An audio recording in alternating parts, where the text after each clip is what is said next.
this morning.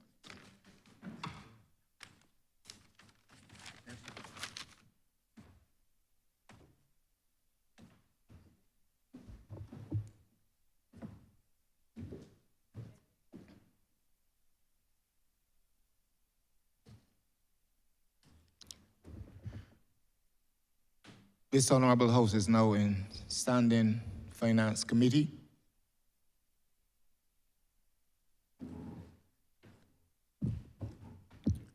Honourable Member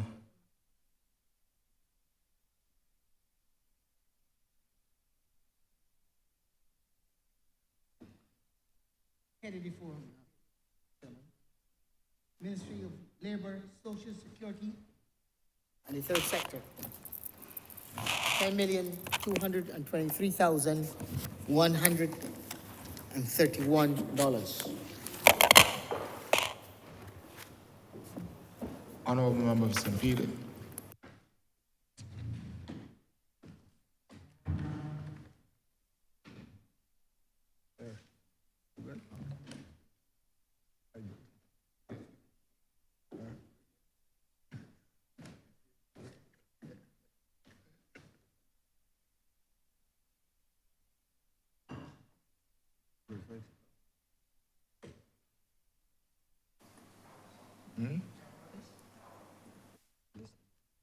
Yeah.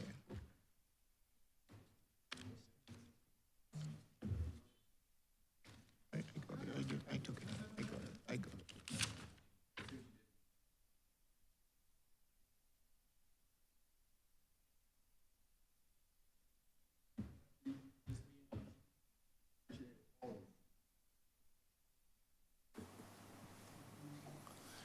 Mr. Chair, I beg leave to invite my hardworking team to join me in the well, with your permission. Permission is so granted, Honourable Member.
Good morning to all.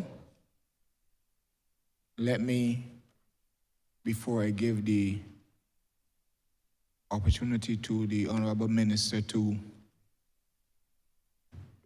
give his opening remarks, his overview, the ministry's programs, let me remind all honourable members of the procedure with respect to how this session is conducted. And I will also take the opportunity to inform those public servants here with us of how this session is conducted and how they must follow. Honorable Minister, you were given 10 minutes for your overview of the ministry. Once you finish that introduction, you would move that the head stand part. Thereafter, you are given 5 minutes to respond to each question that may be posed to you by honorable members. To your team, whenever you are asked, if you're asked to speak with regards to any question asked, at the initial stage, you give your name and the position which you hold within the ministry, but you do that only at the initial stage. Thereafter, you will just respond, and you have 3 minutes in which to do so. Honorable members, as you are aware, let me remind you that you have 3 minutes to pose in your preamble to pose your question, and thereafter you are given 3 supplementary questions, which should of course be connected to the initial question. Overall, you have 3 questions that you can pose to the Honorable Minister and his team. You would indicate as well by placing your tags on your microphone so that the Honorable Chair can be able to identify you and your desire to speak quite easily. Honorable Minister, you may begin. Good morning, Chair, and thank you very much. Good morning to the honorable members of the House of Assembly. The hardworking officers of the Ministry of Labour, Social Security, and the Third Sector are honored to attend this honorable place today to join me in accounting to you and to the public on our stewardship of the taxpayer funds entrusted to us and entrusted to our management during the 2023-24 fiscal year, and to share some of our plans for fiscal 2024-25. I am thankful to God, to the people of St. Peter, and to the Prime Minister for affording me this opportunity. We believe strongly that when taxpayers, through their elected representatives, allocate these sums to us, the elected representatives, and to a ministry, those responsible for executing must substantiate why the funds should be allocated to the management. I'm aware of the time and the limitations, and I'm aware that questions will allow us to flesh out details as honorable members see fit. The ministry, as its name suggests, addresses the social and economic areas of employment, decent work, worker protection, social security, social dialogue, faith-based organizations, and the wider, very important third sector of NGOs and community-based organizations. We use a vision that speaks to our intention to make Barbados the best place to work, contribute and volunteer, and finally, to retire. How we set about making this vision a reality is what we come to work every day, and sometimes at night, to do. I will share some overarching information on the segments that make up the ministry, and begin with our Manpower Research and Statistical Unit. Good policy and resulting good programs must be based on good information. In the past year, we've seen an improvement in the information of our Manpower Research and Statistical Unit, the kind of information that they've been able to collect and analyze. There's a need, a dire need to strengthen this unit, and we are working on this. This is necessary as we work to make our vision a reality. The People Development Strategy section is responsible for developing policy and the strategy as it relates to the nation's people resources. In order to ensure that a country where people resource are the main resource has coherent policy as it develops, it is necessary to have a coherent policy and then a strategy to make that policy real. This section is also responsible for the National First Jobs Initiative and a program we refer to affectionately as Job Start Plus. The Barbados Employment and Career Counseling Service is another segment of this ministry's work.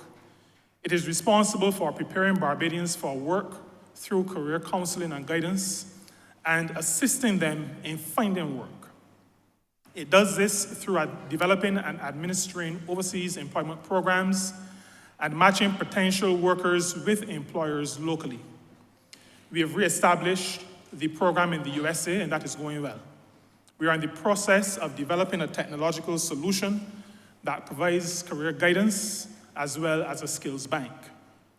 We are also actively exploring new areas of overseas work opportunity for Barbadians.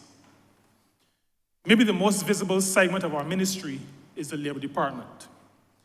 This is the department charged with the important responsibility of protecting the rights of workers.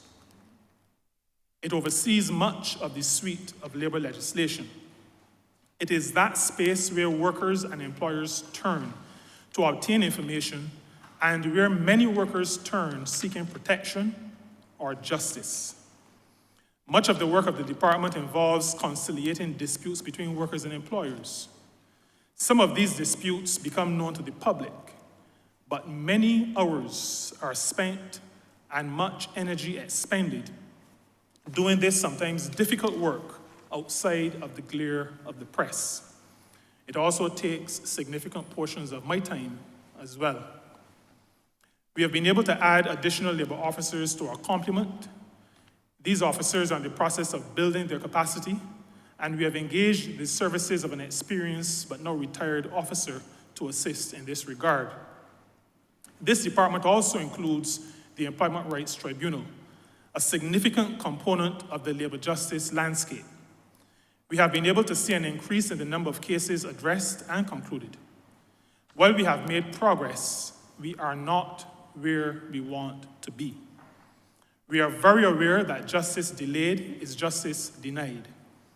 As a result, we are finalizing a proposal to transition to a full-time tribunal, where 2 tribunals will operate on a full-time basis. We are also about to have dedicated space for the work of the tribunals. We are also strengthening the legal capacity of the Labor Department. This will allow more work to be done in the areas of upgrading our labor legislation, ratifying international best practice instruments in the form of adopted instruments of the International Labour Organization, and reporting on those instruments. All of this is necessary as we work to make Barbados the best place to work, contribute and volunteer, and finally, to retire. Decent work also depends on social protection. This ministry is responsible for the social security component of social protection.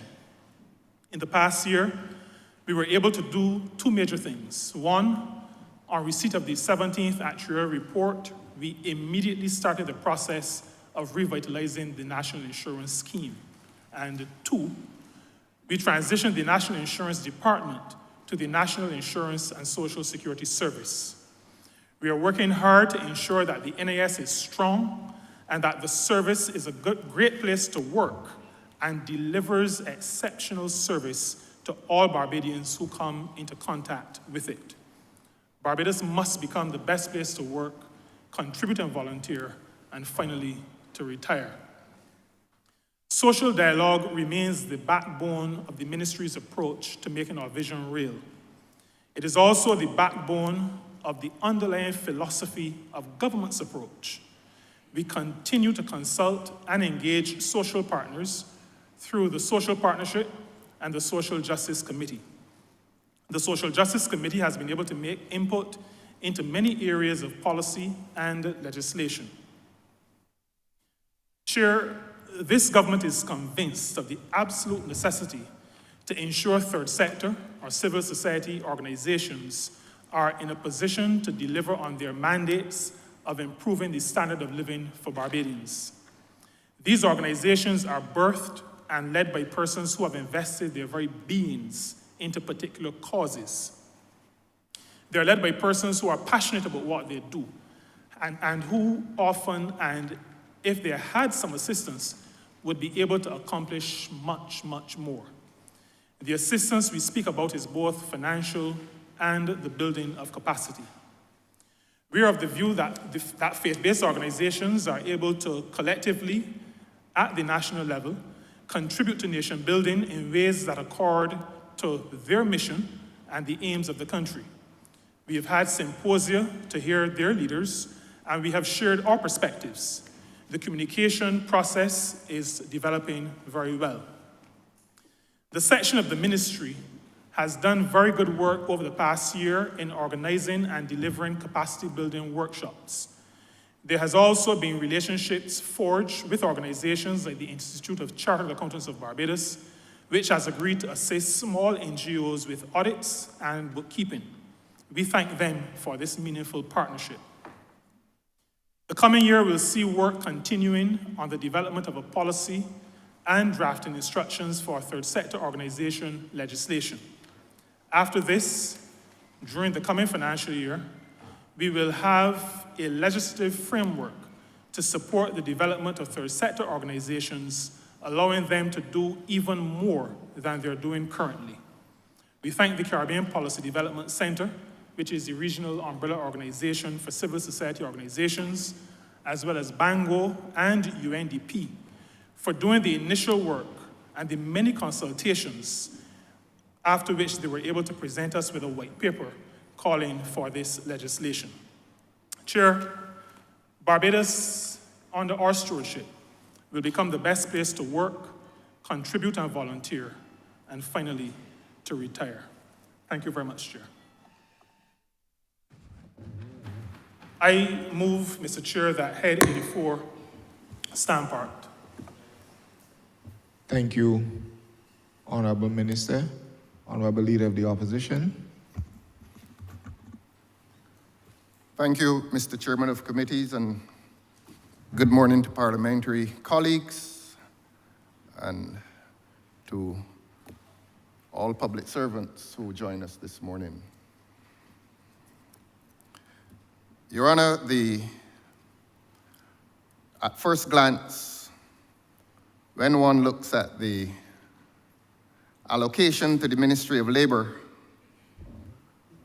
one could easily be misled into saying that this may not be the most important of ministries.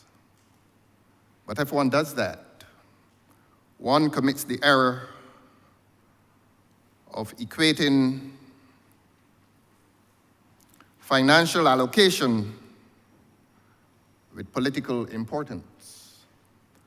And I know the minister, whenever he speaks, would wish to remind the public, would wish to remind Barbadians that the Ministry of Labor remains one of the more important ministries insofar as it is involved with the rights and the aspirations of workers, so that it is no less important than any other ministry.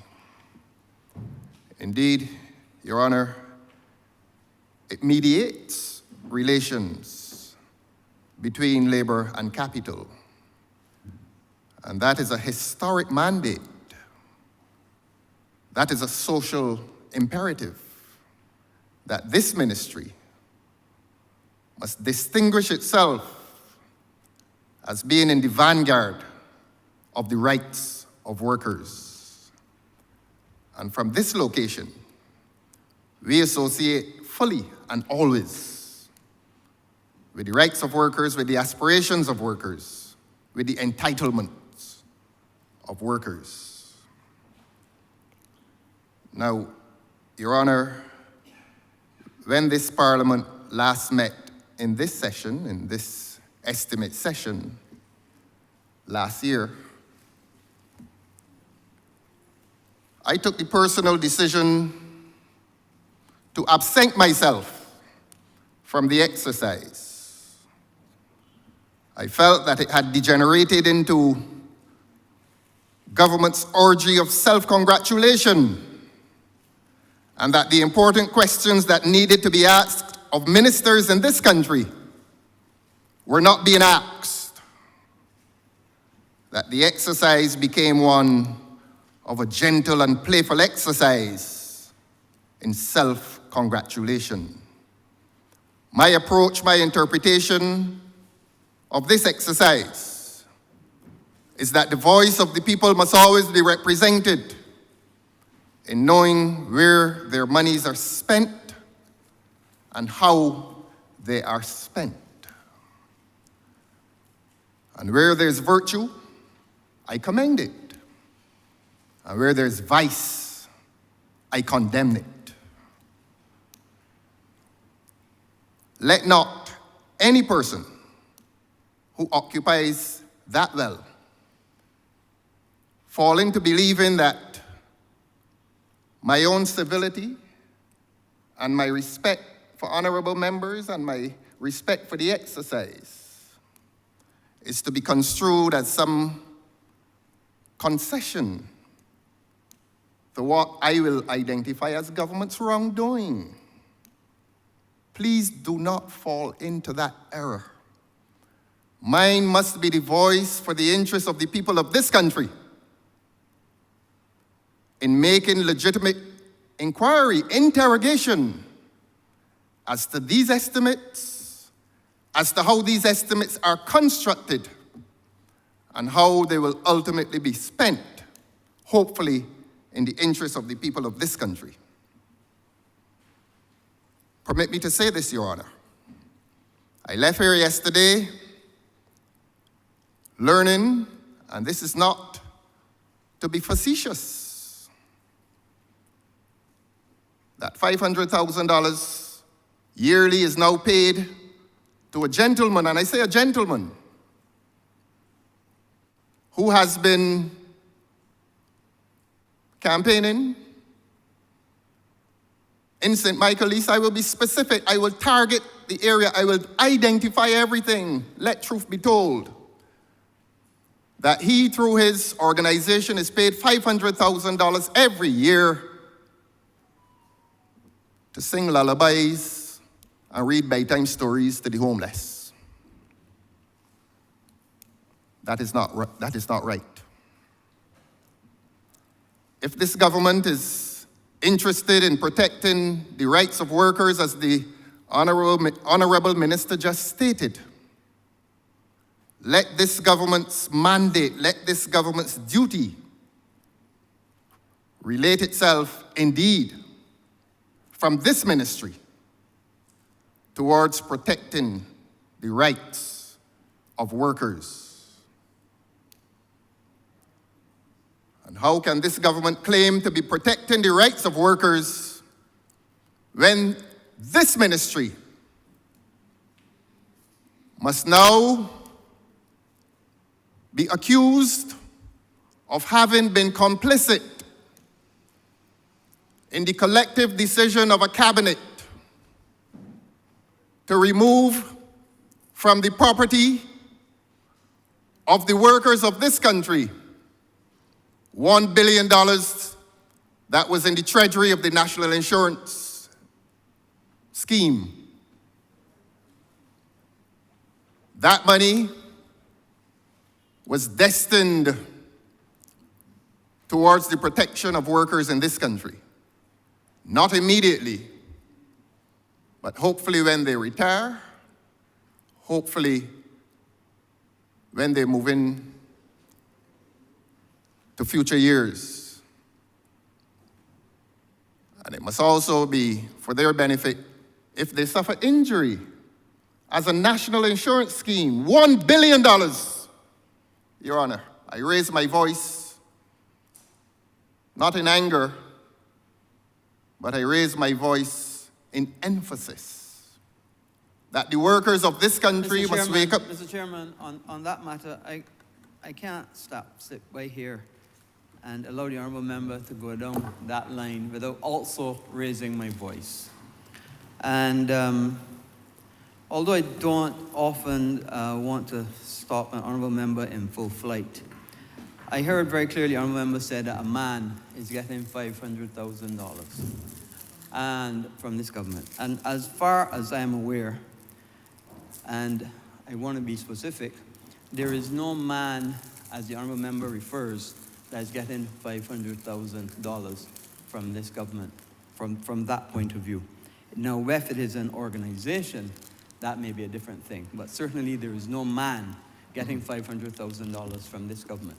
The honourable member obviously misled, and he should withdraw and come again. Thank you. May I proceed, sir? Honourable member, proceed. Yes, and I hope you will add to my time as taken by the honourable member for Christchurch West.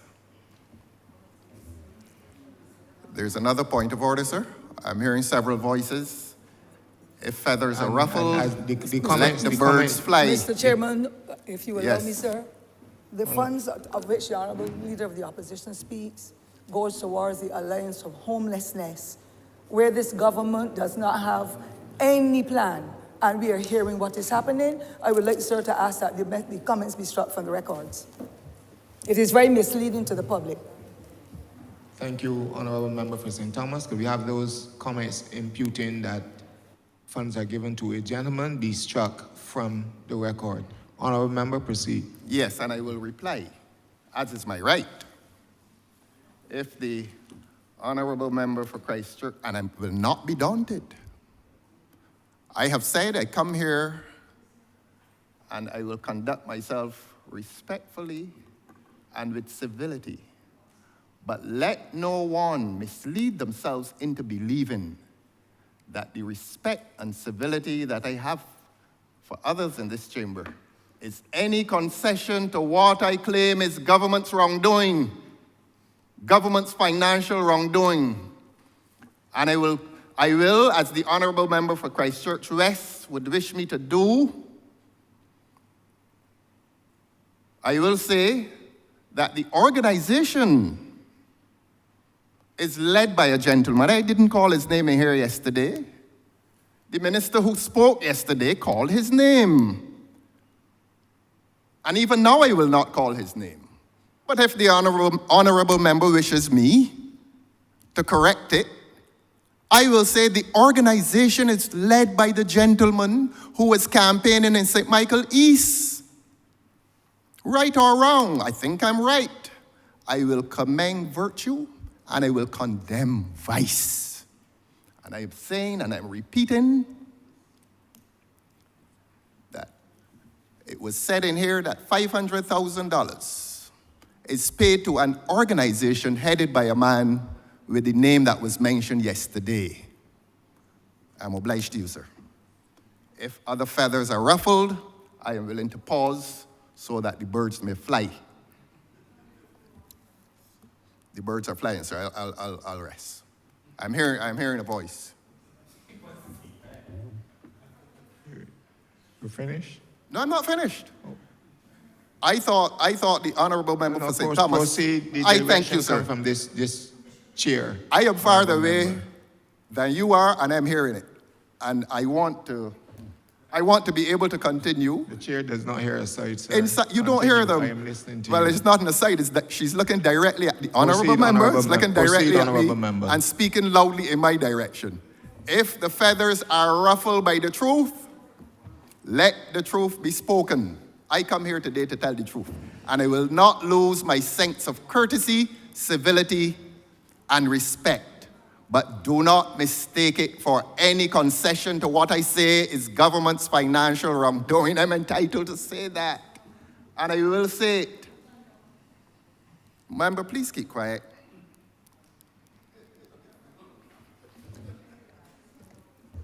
Honourable member, proceed with your presentation and do not be caught up in responding across the floor. Yes, yes. Proceed with your contribution. Other than that, we will have to take the correct measures in reducing your time. Proceed with your I was contribution, hoping, Honourable Member. I was hoping you would reduce the present membership of this House and by asking the Honourable Member to absent herself to leave the chamber. I'm speaking to you, sir. But if you allow her to stay, Honourable Member, I am obliged to you, proceed. sir. I am obliged to you, sir. Please don't take away my time. Now, we had reached the point where we were challenging the minister to confirm that his ministry, well, not his ministry, I don't want to chide these goodly ladies and gentlemen who are with him, all honorable people. But Minister, you are representative of the government. And I accused you, as Minister of Labor, responsible for national insurance, as having sat with that collective called the cabinet, purportedly in the interest of workers, except that the government confiscated from the treasury of the workers of this country $1 billion. That this government paid 27 million US dollars. Not 500,000 now, 27 million US dollars. In some to two men, or don't want to offend the member for Christchurch West. So I wouldn't say two men, but paid $27 million to an organization, more than the larger country called Greece paid for a similar exercise. But somehow the cabinet, the government of this country found it possible in the defense of workers to take up 27 million US dollars and to award or reward, you choose the word, to recommend, to prescribe to the government something called a debt restructuring program. And the workers of this country are now short of $1 billion. $100 million times 10 for those who do not understand the full extent of the loss to the workers of this country. That the national insurance scheme, which falls under the Ministry of Labor, must now turn to this country, must now turn to the workers of this country and say that the impoverishment of that department is due not to your fault, Minister. Because if you plead innocent, I will accept your innocence. But you sit as part as a collective, and you must bear a part of the responsibility in your noble quest to protect the workers of this country and to ask your colleagues and the chairman of your body, what was it that informed the wisdom to permanently remove from the treasury of the workers of this country the sum of $1 billion? Could it not have been in the form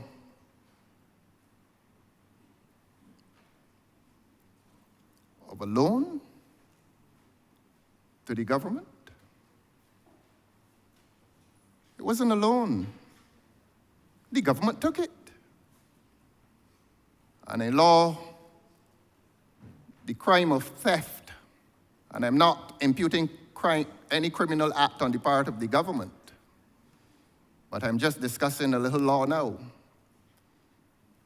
In order for the crime of theft to be fully consummated, it requires that the person who takes and deprives the victim intends to do so permanently.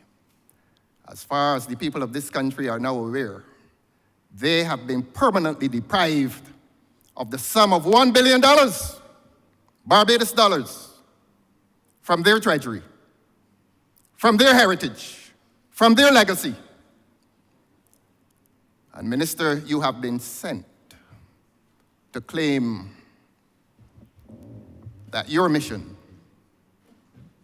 your noble mission, is that of protecting the rights of the workers of this country. Honourable member, you have to wrap up. Yes, I will wrap up. I'm obliged to you, sir. I take it you added the time that the member for St. Honourable Thomas took member, from me. you have to wrap up. Yes, okay. And you have 30 seconds to do so. 30? Yes. I'm being very generous. I will just, in that 30 seconds, indicate, Your Honor, please let me ask my questions first. Please let me exercise that privilege. Honourable member, you first have to give the minister an opportunity to respond. Yes, immediately after the minister. and I'm sure you will give me that privilege, sir. You can ask your questions. I am obliged to you, sir. And so that I don't ambush the goodly minister, I will ask him when the time comes, prepare yourself, Honourable Member for St. Peter. I intend to ask the Honourable Member questions pertaining to the Labour Clauses legislation. And I will turn to you, sir, and express gratitude for the time that you have given me, and to indicate that my civility, courtesy, and respect for all of my parliamentary colleagues will continue today and whenever we come to this place to conduct this exercise. I am obliged to you, sir. Thank you, Honourable Leader of the Opposition. Honourable Member for Christchurch West. Before you proceed, Honourable Member. Mr. Chair, you had indicated... Minister, am I allowed Honourable to Minister, respond? yes. Yeah, okay. I will not need to convince you of any civility on my part. My approach will do that on my behalf. The instant matter, though, of the National Insurance Department and the debt restructuring exercise that we went through in 2018, the honourable member's words allows us to remind this honourable chamber and to remind the public that we came into office after 10 years of what could be loosely called management, but a period that really devastated the country. Part of that devastation includes something that economists refer to as adversarial financing. Now, the honourable member spoke to theft, and adversarial financing could be properly described using that same term, because if you took a blunt instrument or a sharp instrument or a firearm and you held up somebody and you took away their funds, I believe that could be considered theft as well.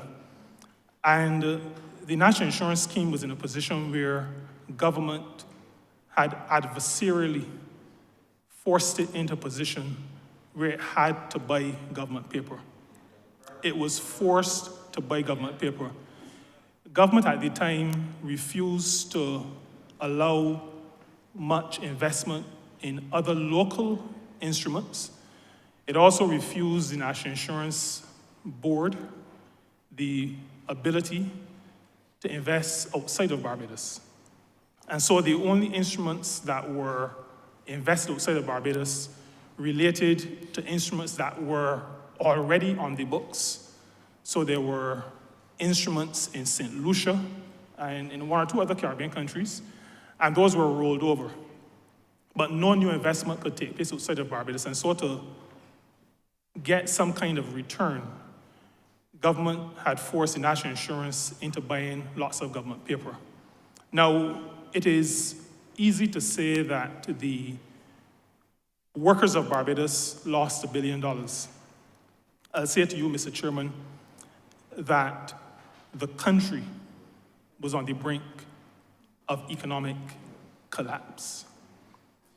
This administration and the cabinet to which this person who is speaking was and is a part, even though national insurance at the time did not fall under my portfolio, understanding where the country was, government took an eminently rational decision to save the country, including its workers.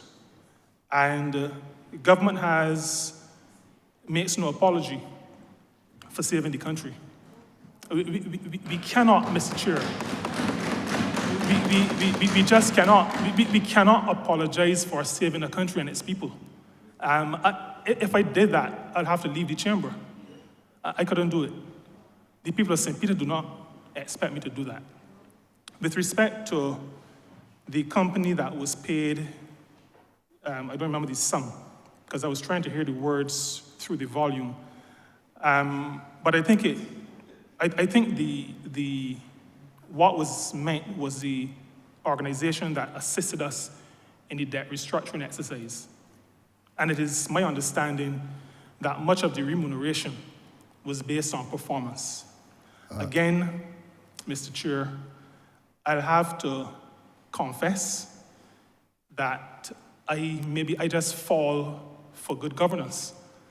It may be out of naivety, but when I see good governance, when I see remuneration based on performance, I instinctively think that it is a good thing.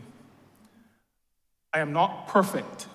Perfection belongs to the divine, and I could be wrong on that. But I'm convinced at this point that the remuneration for the company that guided us through a very difficult situation, that advised us really, not guided us, but advised us in a very difficult situation, a company that has significant experience helping other countries in similar situations, where you're really at the bottom of the credit rating totem pole, so to speak, where nobody will lend you anything, so you have to confiscate, I think that is the word that is in vogue now, but you have to confiscate the funds of creditors and social security schemes. We have no difficulty, and this minister has no difficulty in supporting any program, any initiative that saves the country and that remunerates those who assist according to the performance.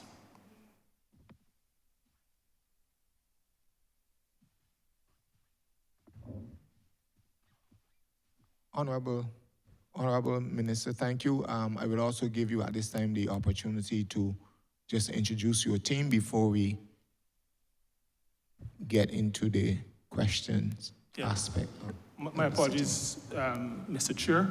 On my right is my permanent secretary of very recent vintage, Permanent Secretary Maynard. On my left is Chief Labour Officer Hope Greenwich, the Chief Executive Officer of the National Insurance and Social Security Service. Senior Accountant is sitting immediately behind me.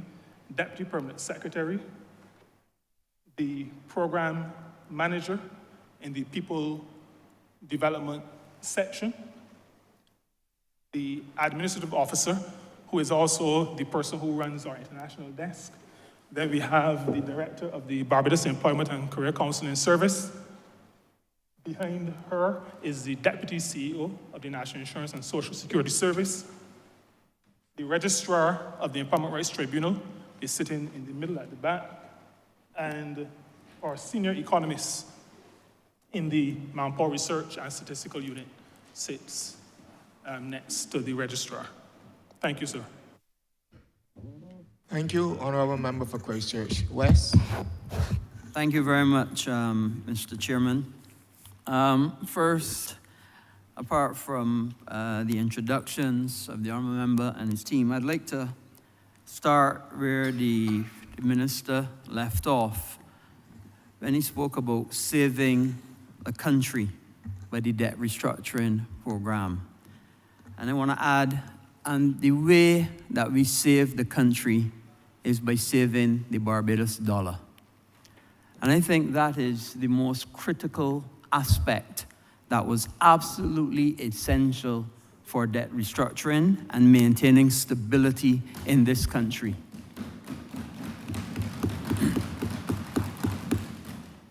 Because everybody in Barbados knows that the way and the standard of living that we enjoy is pegged to that peg of the Barbados dollar. And knowing the certainty of the value that you get when you travel for your Barbados dollar to be able to buy foreign currency and to buy the goods and services that you would want. And that is the most critical thing. And you know, Mr. Speaker, the longer you spend in this honorable chamber, I started coming to this chamber in 2003. For the first time, I have heard equated that debt restructuring is theft. You know, Mr. Speaker, if you are a client of a bank and you go to that bank and says, the interest rate that you're charging me at 8% is too high. And I have a loan portfolio with you that is in excess of whatever number. And based on my loan portfolio, I want you to decrease the interest rate that you are charging me. I am a good client. I always make my payments. I have good collateral. The risk that you have with me is little, and therefore I am saying that I need a better interest rate. That is what the government did through debt restructuring. Better interest rates from our lenders, local and international. And if you have advisors to help you to go through that system, well, if I'm going to a bank and I'm going to ask for debt for restructuring of my interest, I'm going to carry my accountant with me to be able to show how I am a good client. And that is what it is. Certainly, it could not be considered theft. And I am surprised that the honourable member to suggest such. I see points of order being raised today. I just wanted to know if my good friend and the honourable member for Christchurch West, is he asking a question or is he making a second speech? Honourable member, allow the honourable member to proceed. I see. This is his intervention. He has time to do so according to the rules of the House. I see. So this is a point of clarification and he's not making a second Honourable speech. member, proceed. I'm obliged to you, sir. Honourable member, in the same way that you make statements as you did yesterday with no question, I'm taking the lead from you totally. Anyway, so let me go back. Certainly.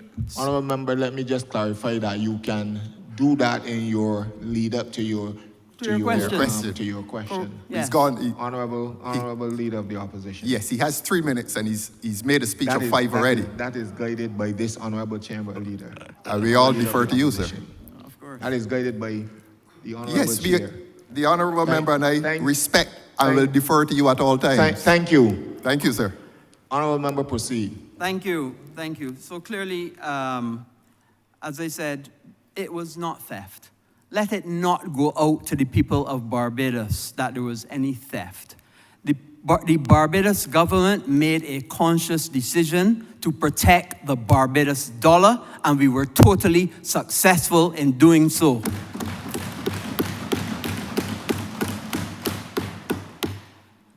Minister, I want to ask a few questions. My first question is about the catastrophe fund.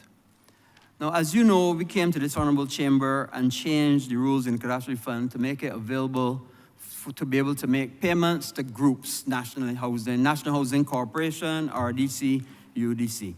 And my first question, I want also to be able to pay for the hurricane straps and to be able to pay for things in advance to be able to mitigate the problems of a hurricane or any catastrophe before it happens. I would like to ask, what is the status of the catastrophe fund?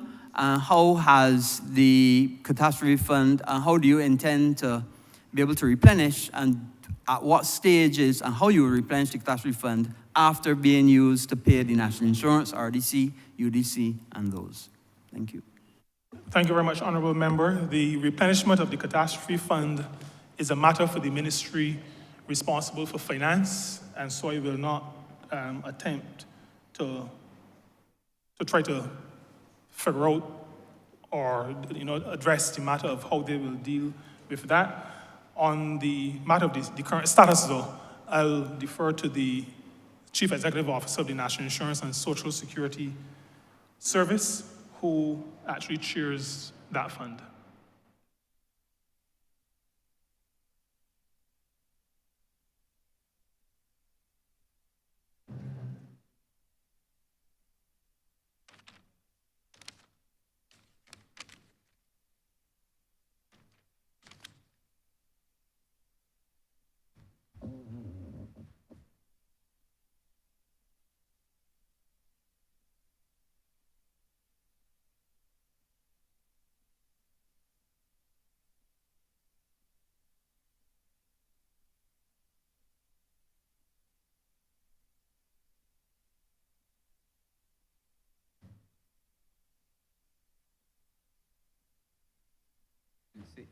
You can say it.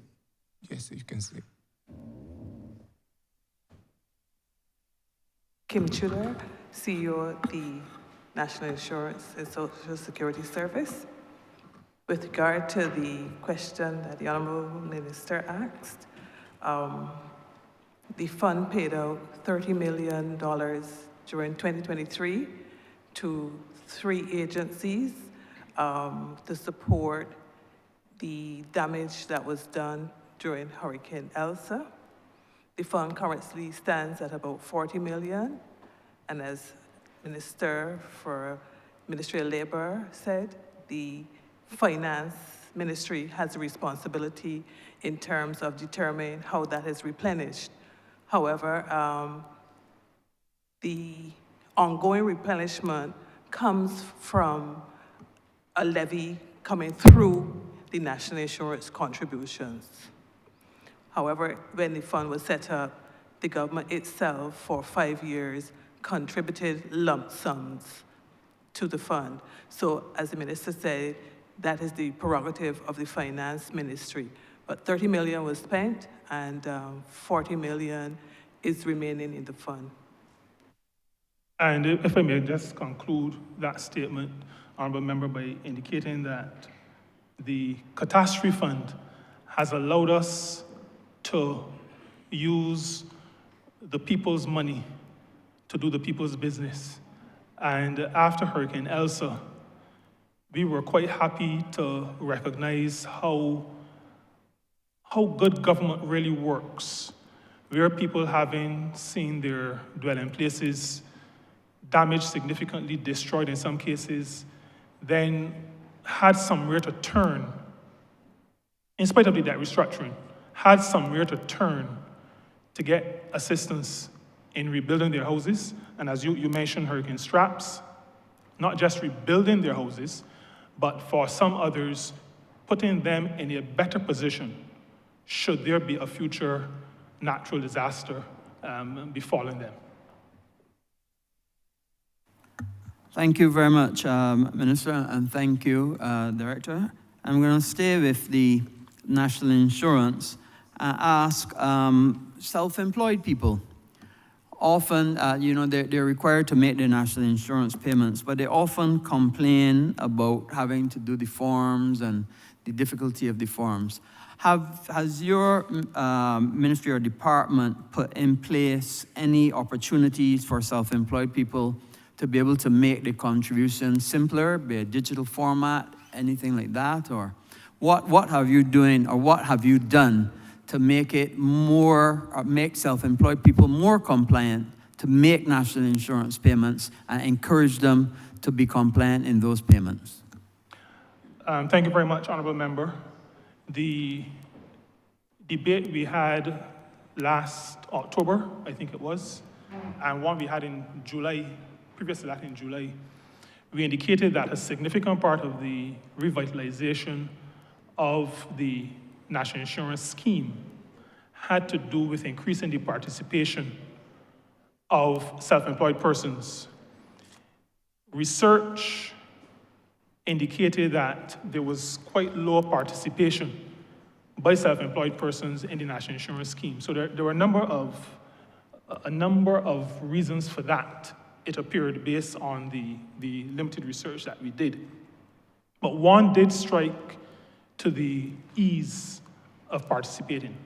And those who are self-employed appreciate, probably more so than those who sit in offices and work for others, that time is of the essence, time is money, and tracking somewhere and filling out a form. And we also know the profiles of some of our self-employed persons. And so our intention as a service, but more broadly as a ministry, is to make participation easier, simpler, including for self-employed persons.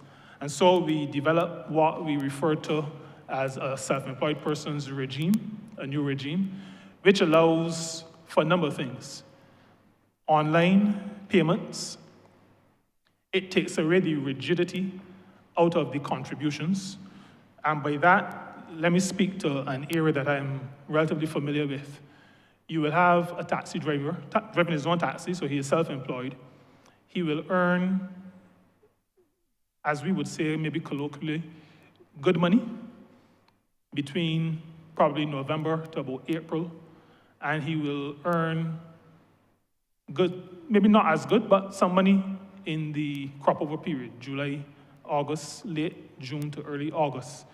Now, the system as it exists, if you pay consistently over a few months, then there's an assumption that that will continue. But when you have no money, no income, and no money to pay, then the difficulty comes when you are deemed to be in default and penalized.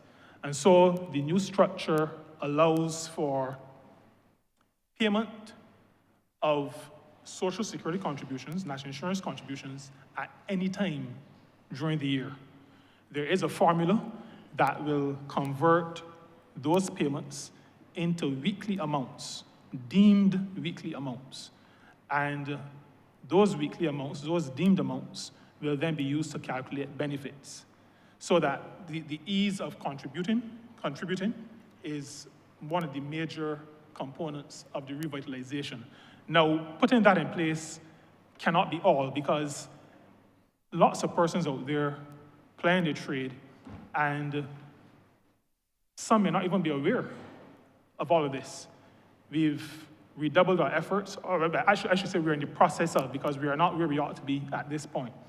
But that process of educating the public, educating self-employed persons to the fact that they can be covered, that they need to be covered, that there will come a time when they will need the benefits, and that public education exercise has begun, will intensify until, as a matter of fact, I don't think it will end. We will need to continuously and constantly inform Barbadians, and the reason why we go wider than self-employed persons is because those connected to self-employed persons are also able to nudge the self-employed to have them participate in the Social Security system.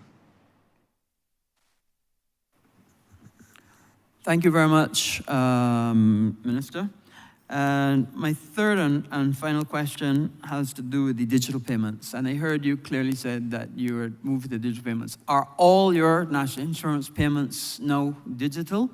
And if not, do you intend to move to digital, or are you going to have two types of payments? Or could you expand on that for me, please? We allow, I'm going to ask the CEO to give a fuller response, but we do allow for both walk-in, mail-in, digital payments, so that there's a wide scope, but the CEO may be able to, may wish to. Maybe I wasn't clear. Digital payments into the system, but also if you're paying back out from the system, those, both of them. Okay, I'll ask the CEO. Benefits. Oh, benefits, okay.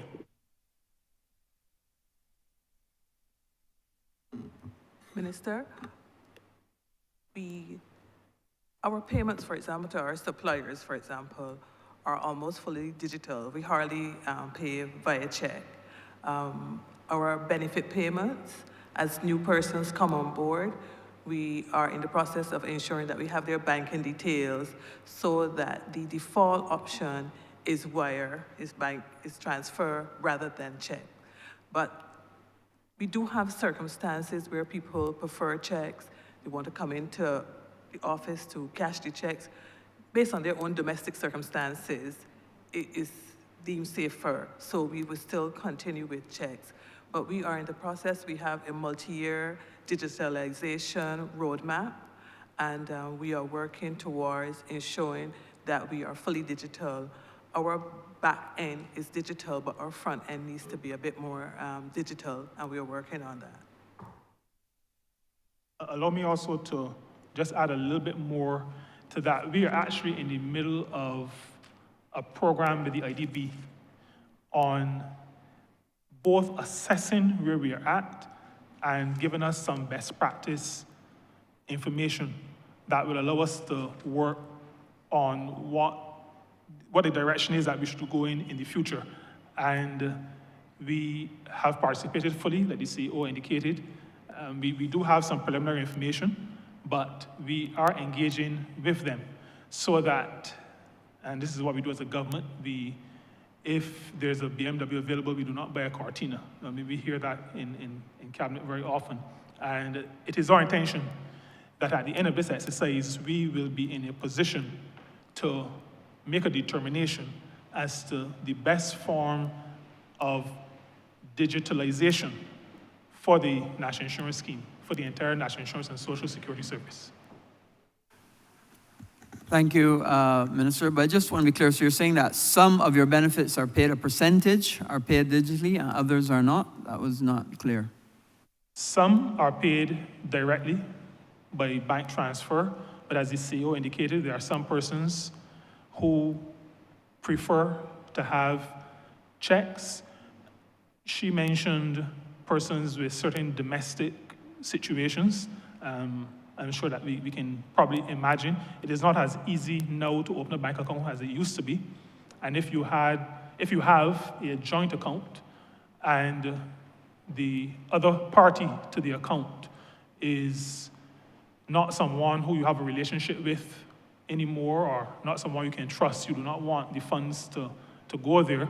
There are also situations of persons, particularly elderly persons, who are accustomed to checks, who want their checks, and even though as a government and as a service, we want to nudge people into having direct transfers because it is a cleaner from an administrative perspective. We respect the rights of everybody. And so when particularly an elderly person says, I want my pension by check, we respect that. Thank you, Minister. Mr. Chairman, I yield back to you. Thank you, Honourable Leader of the Opposition. Thank you, Your Honour.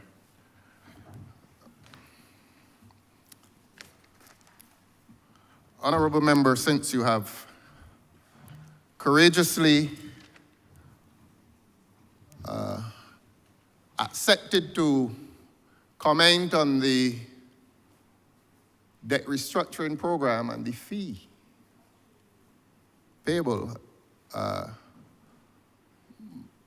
congenial and warm colleague from Christchurch West accompanied you on that journey. And I'm sure you will not decline to offer some further comment to the people of Barbados. And I will ask you a simple question.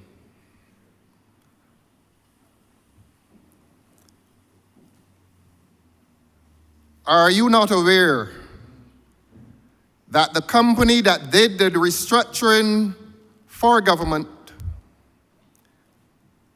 also did the restructuring for Greece, a far larger country and a far larger economy, and that they did it for less than they were paid by the Barbados government, and they were paid by the Barbados government the sum of $27 million US dollars, 54 million Barbados dollars. Are you aware of these things, Honourable Member?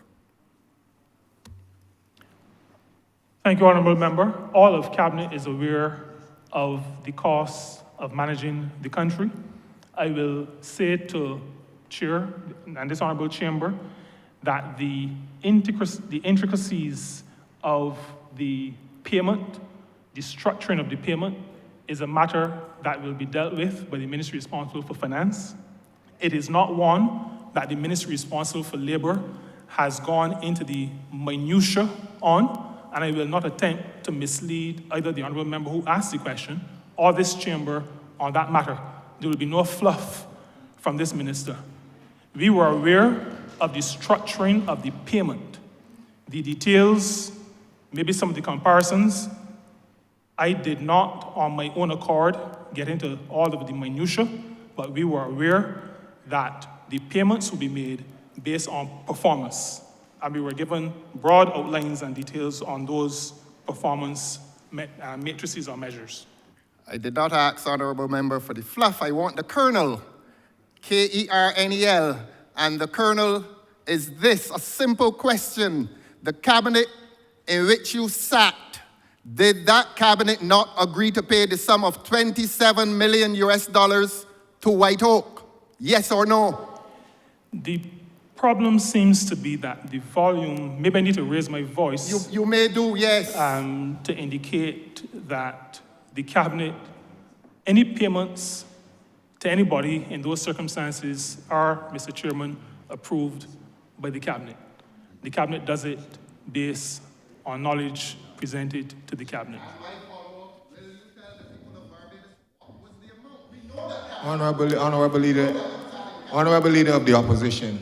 I don't need protection. The minister has clearly stated this is not a matter for the Ministry of Labour. I'm willing to repeat it. It is a matter for the Ministry of Finance. The Ministry of Finance is not in the well. Okay.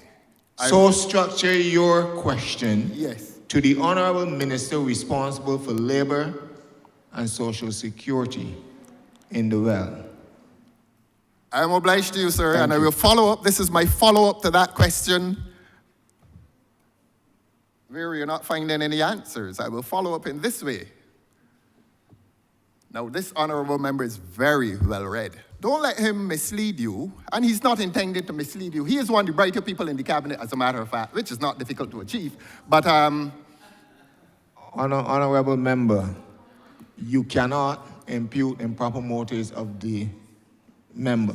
no, I'm saying he is Based on very... the standing orders. Oh, I see. Proceed. I am saying with he's very your bright. Question. I insist that he's very bright. I know him. Honourable member,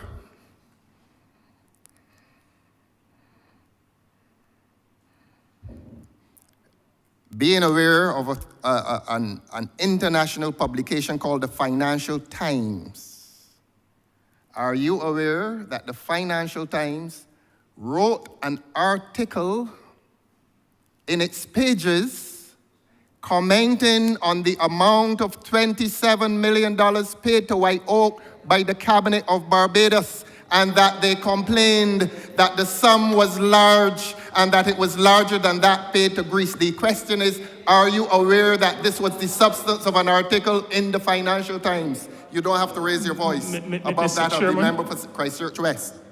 Mr. Chairman, I plead guilty to spending my time trying to defend the labor rights of the workers of this country. And as a result, I am also guilty of not reading that article. But I've spent my time defending and putting structures in place to defend the workers of this country so that when a bill comes to the Honourable Chamber, I will not hide behind legality and points of law. Rather, I focus on matters that speak to the defense of the workers of this country. Thank you very much, member, honourable member. Now, Honourable Member for St. Thomas. today is rather unusual though, sir.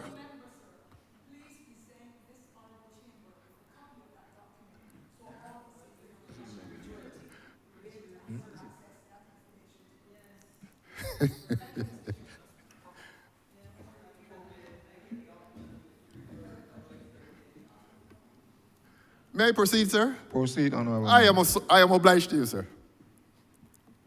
Now, honorable member, you have satisfied a few persons that your preoccupation is with the rights of workers, and that is noble, that you are not prepared to go where you do not intend to go.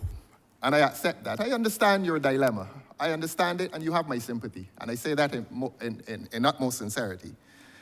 And since you are preoccupied with the rights of workers, let us go to the rights of workers. And you received thunderous applause from your colleagues. I'm hearing the member for Christchurch East who said yesterday that he's a man of good manners. Please, please, please. Yeah, but I can hear you. Mr. Chairman of Committees, please protect this chamber from the noises. We have a group of public servants here. We don't want to convey to them that this is a place of disorder. He's speaking out of turn now. May I be heard in silence, sir? The standing orders do say it. Honourable member, proceed. Thank you, sir. Thank you, sir. To thunderous applause, you uttered the phrase, very pretty language, "We cannot apologize for saving the country."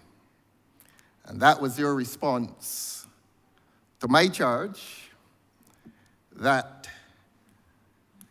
this government raided the National Insurance Fund to the extent of $1 billion, and you got thunderous applause when you said, "We cannot apologize for saving the country." I want you to consider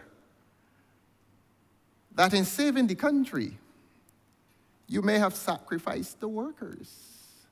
That money was contributed by the workers of this country. That money was contributed by the employers of this country. Capital and labor joined together in harmony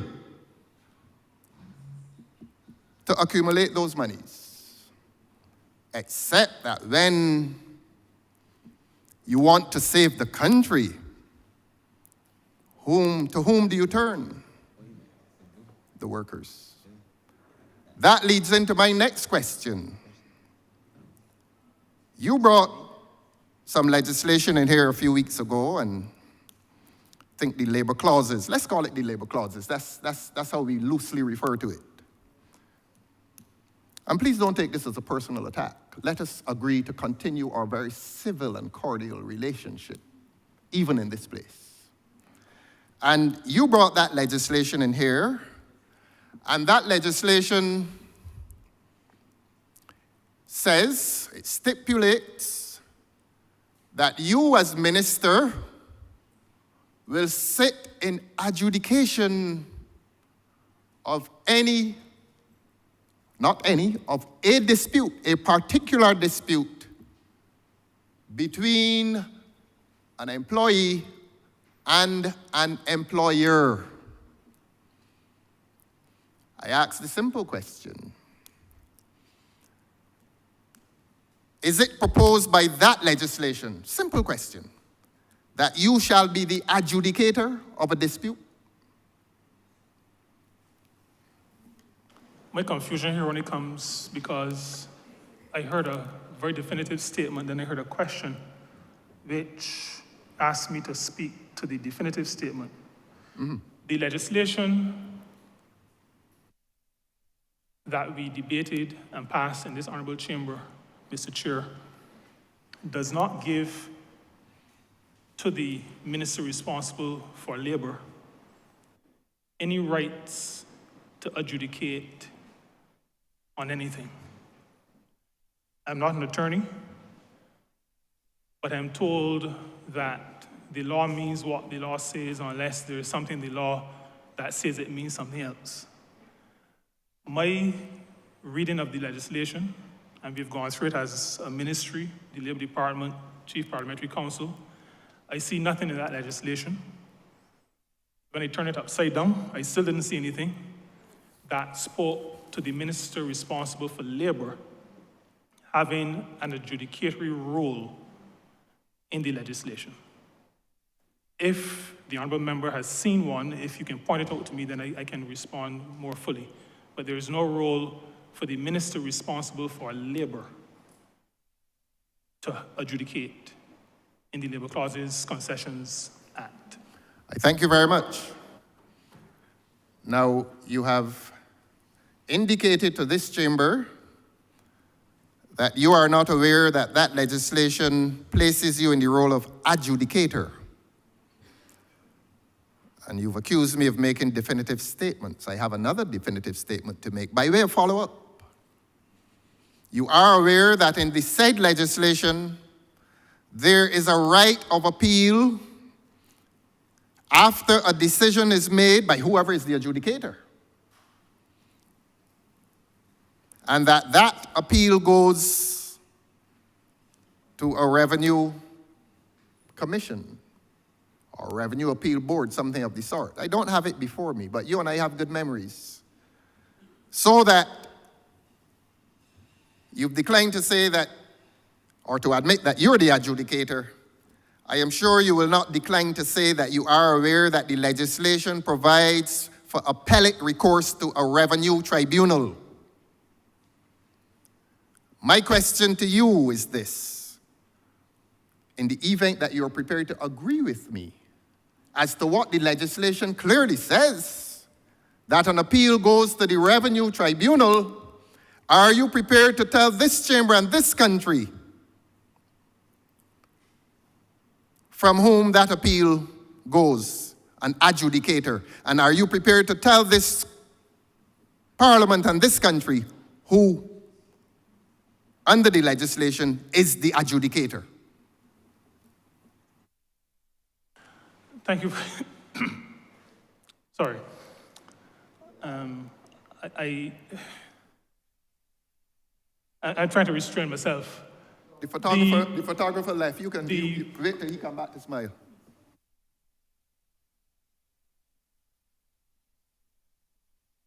I'm being for you, Chair, to Proceed, Honourable Thank you. Minister. No, I don't get too flustered, particularly with foolishness. But I must say to you that the legislation as passed last week, last week or the week before, makes provision for 2 levels of appeal. And I'll use the opportunity to speak to both, even though the Honourable Member only asked about one, because I think it's a good opportunity to re-engage with the public on the matter. I did speak to it on Sunday, but I'll share again. The setting of rates of pay and conditions of work is done through a tripartite consultative process, so that representatives of workers, representatives of employers, and the Office of the Chief Labour Officer are participant in setting rates of pay and conditions of work.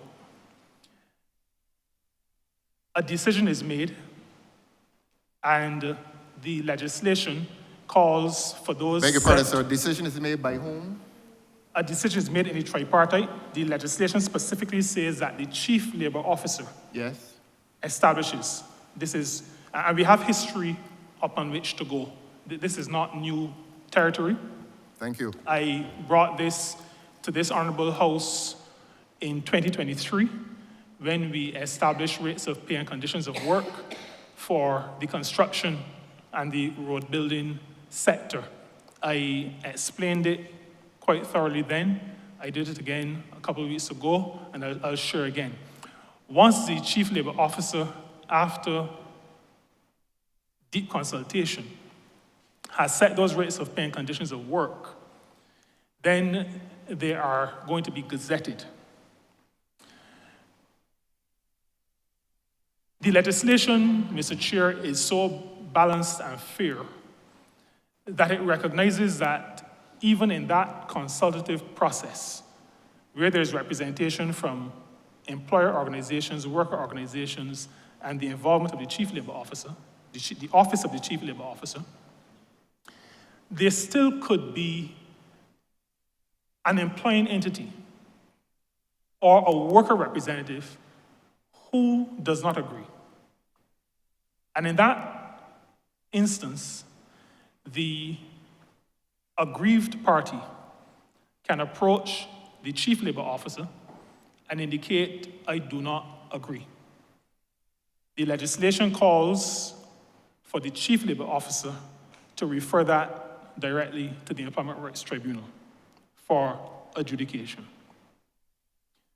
There is, after that, the working out of the legislation, and if it is brought to the attention of the Office of the Chief Labor Officer or the Minister responsible for labor that there is breach, then approach is made to the approach will be made through through employer organizations, because that is the way the Ministry responsible for labor operates. It always goes to its partners first.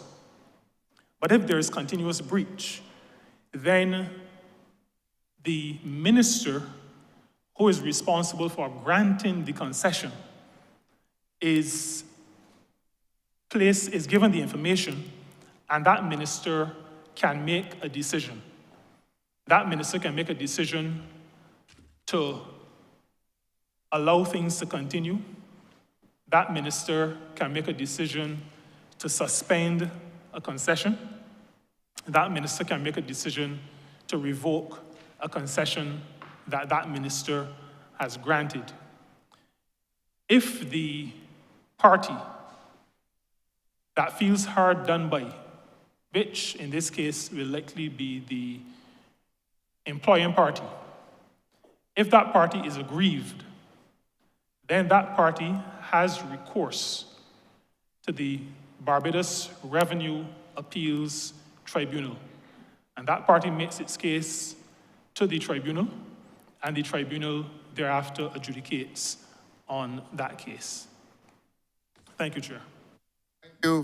Follow-up, Your Honor. What a convoluted and tortured road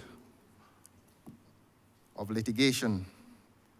Chief Labor Officer, I may have missed some of what you said, Honourable Member. Chief Labor Officer, Employment Rights Tribunal, may have missed something there. And if there's continuous breach, back to the minister who can revoke the concession. Minister, you're a good accountant. I do a little law.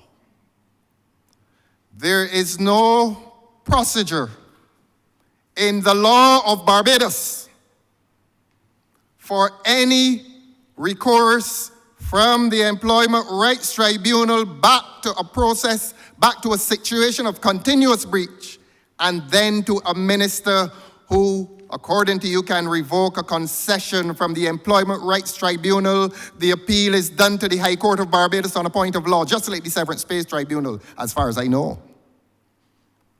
I'm not omniscient, but you're a good accountant. And I just want to say that to you by way of follow-up and by way of advice.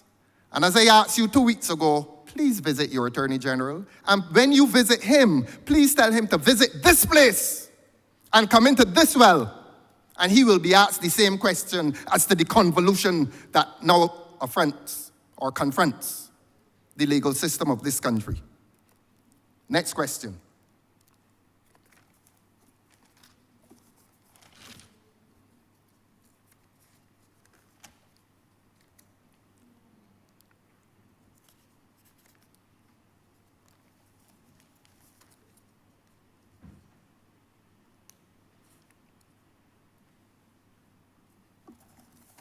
I beg your pardon.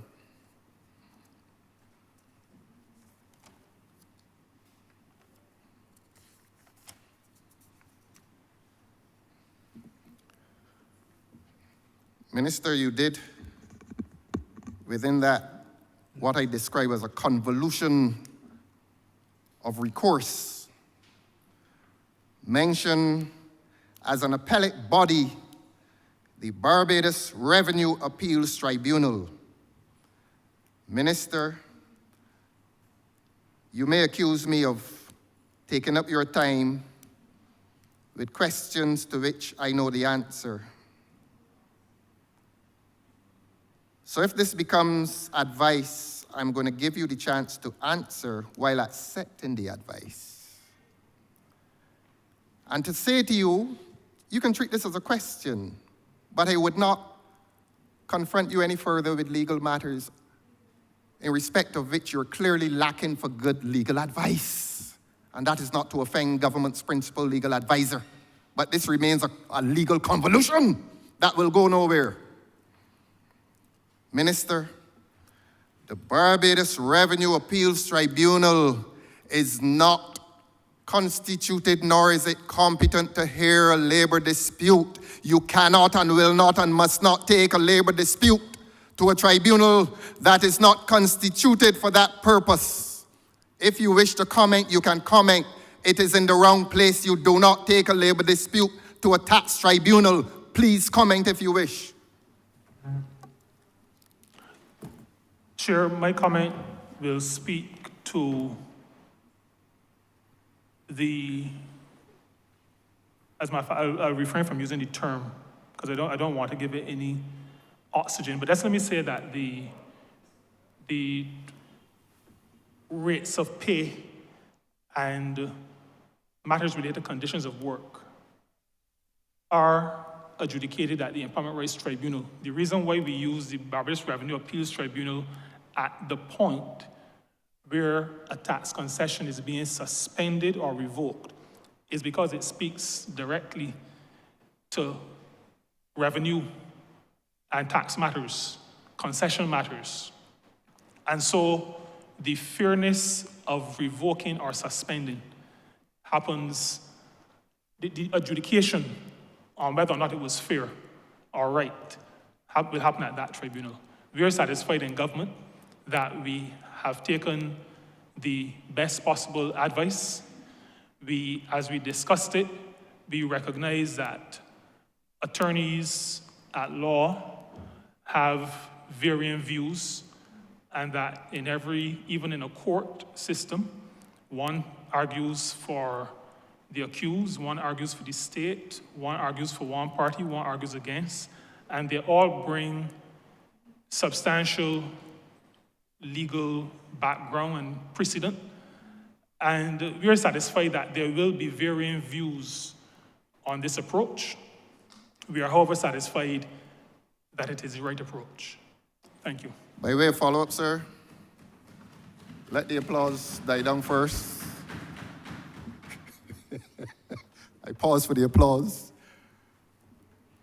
Please applaud Minister when he answers this question. If you have an appellate process going to the Barbados Revenue Appeals Tribunal, and according to the minister, that the content of that appeal relates itself only to matters of the concession, the minister is impliedly admitting that the worker, for whom he cares so dearly, and in respect of whom no concession is granted, is excluded from the appellate process. I repeat, if the appellate process, if the content of the appellate process pertains only to a matter of concession, whether it will be revoked or whether its grant will continue, it means that the worker, if he loses the case, nobody granted him any concession, so the appeal has no relevance to him. It means that the legislation, according to your interpretation, caters to an appeal only by the employer. But we love and care so much for the workers, yet we deny them the right to appeal if the content of that appeal pertains only to a concession. Please comment, Minister. Mr. Chair, the comment is very simple. If the minister responsible for granting the appeal is satisfied that there is such repeated breach that that minister has to suspend or revoke the appeal, that minister is de facto acting on behalf of the worker.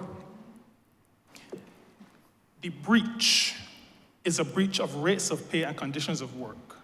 And so if the minister responsible for granting the concession has to get to the point where the concession is revoked, he is doing it on behalf of those who have been victim to the breach. And coming out of that, then that minister is able to speak to the tribunal.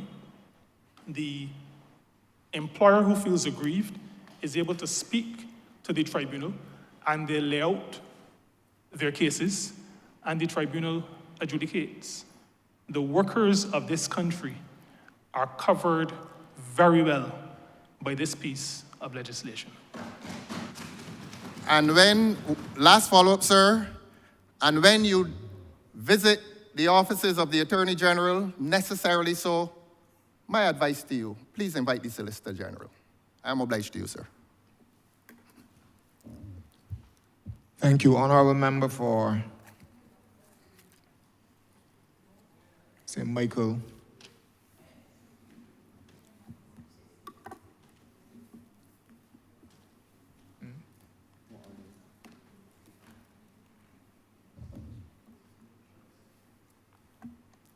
Honourable Member for Christchurch East Central.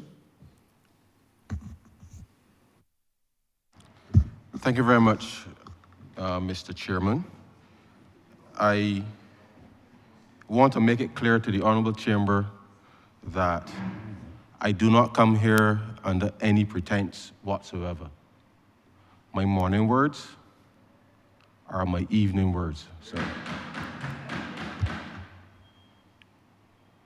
It is very clear to me that what we have been treated to this morning, sir, is a continued demonstration that the Democratic Labour Party, sir, the voice of the Democratic Labour Party, in relation to matters, sir, of public finance, is still wanting.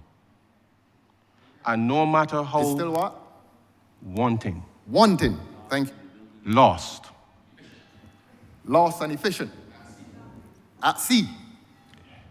Let the Honourable Member proceed, please. So when people speak of civility, sir, civility, it is interesting. Very, very interesting. But Your Honor, I will remain focused, sir. The person presently speaking interrupted me at length yesterday. Honourable Member, I shall Honourable continue. Leader of the Opposition. I will You have continue, your sir. time to Thank you, speak. sir. Thank you. This is the Honourable Member for Christchurch East Central opportunity I'm obliged to you, speak. sir. And to reiterate, sir, that this government has been the most transparent government, sir, Your Honor, on a point of in order. relation Your Honor, on to a point of the order, management please. of the public Your Honor, on a finances. point of order. On a point of order, sir. Honourable Member for Christchurch.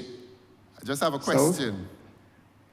Is this a speech from the Honourable Member, or is he asking a question? That's all, sir.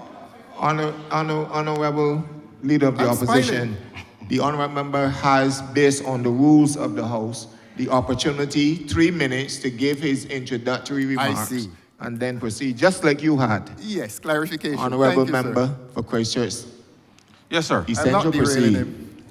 Because this morning, sir, if anyone is watching the masquerade,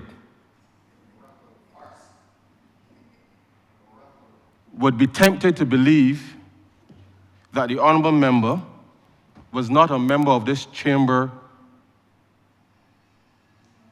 from June 5th, as Parliament was sworn in. Sorry, not June 5th, sir. Yeah, Parliament was sworn in on June 5th of 2018. And voted, sir, in support of the debt holder bill that we passed in 2018. And for the avoidance of doubt, he can check the House minutes to recognize that he was present. He did not voice any objection, sir, to the government's action to be able to save this country, sir, from certain calamity. He made a reference, sir, to White Oak, and I'm coming to my question to the Honourable Member for St. Peter. But I just want to make it clear, sir, that in the Appropriations Bill of 2019, 2020, 2021, which the Ministry of Finance made provision for the payment of the success fee to Whitehall, the Honourable Member for Christchurch South, sir, voted in the affirmative. And therefore, you cannot come in here this morning, sir, under the pretense that the government was stealing money or we stole money from the workers, sir. It is an insult to the hard work that this government put in place to save this country from the absolute mismanagement of the Democratic Labour Party, sir, for which he is now their voice. And I don't know whether he spoke to his party leader, his general secretary, in terms of coming in here this morning, but he spent the whole of yesterday, well, not the whole, most of it, in slumber, and has arisen this morning to come to accuse this government, sir, of stealing from workers. Now, sir, I take this personally and professionally, because I know, sir, that Barbadians sleep comfortably at night, sir, knowing that whatever money is in the treasury last night, sir, was there again this morning. And therefore, let it be known that the Democratic Labour Party has no credible voice in relation to the management of the affairs of the national insurance scheme, sir, the broader public finances of this country, and even the delivery, sir, of ordinary public services to the people, the taxpayers of this country. So this charade this morning, sir, I think is quite unfortunate because it is an attempt, a nasty, vicious attempt, sir, to suggest that this government, who has been the most transparent government, sir, we laid the contract for Whitehall Advisory in this Parliament, sir, in 2019. The Honourable Member voted each and every time for the appropriation to pay Whitehall. And just for the avoidance of doubt, sir, just for the avoidance of doubt, the Whitehall Advisory did not participate in the debt restructuring for Greece. But the Honourable Member raised the point, and let me just say to the public, sir, say to the public, that we look for value for money.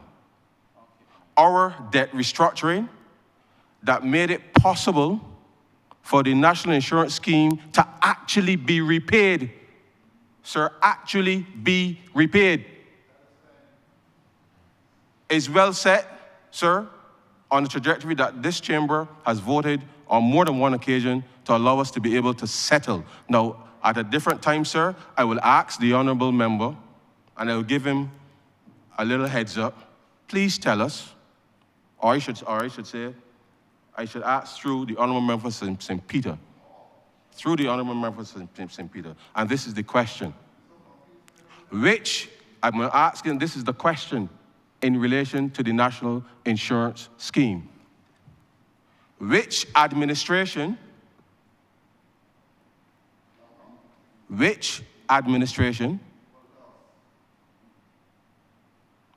paid the national insurance contribution for the public servants between 2015 and 2018? You know, I complain... Through you, sir, to the Honourable Member to St. Peter. Point of order. Through you, sir, to the Honourable Member for St. Peter. Honourable Member, what is your point of order? Point of order. This exercise... Just let me make the point of order, please. Just let me make the point of order, if you don't mind. Honourable Member, you know you can't be Honourable arrogant. Member for people watching Christchurch you, South, proceed But they don't with even your want me. question, else I shall revert to the Honourable Minister in the well. Proceed Your with your Honour, question. I earlier described or I earlier stated, that this exercise over the last few years degenerated into a political orgy of self-congratulation.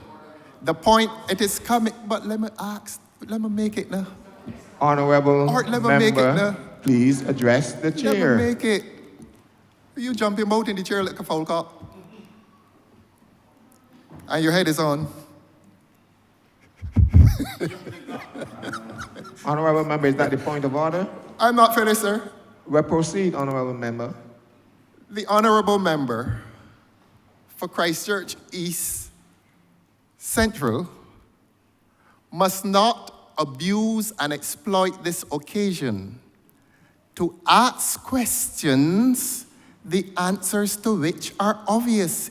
He is asking. Honourable member, the questions honourable must be member genuine. for Christchurch East Central. East Central has the right to ask a question as part of the opportunity he has, And similar to you, and he cannot we receive a directive from you, honourable I'm going leader through of the you, sir. opposition, as to what questions he should ask. What he's doing, sir. What is your point of Yes. order? What he's doing, sir, is abusing his privilege. He is asking a question, the answer to which is obvious. He's asking the honourable member to say who was the government between 2015 and 2018. Your Honour, you really will sit down and indulge him with that foolishness? Hold on. Honourable member. He is asking. Honourable members, Put me out. order in the House. Order in the House. There is a process which governs these deliberations here. The process, may I repeat, each honourable member has the opportunity to ask 3 questions of the minister and his team in the well. Yes, sir. The honourable member for Christchurch East Central has so used his opportunity to ask his first question.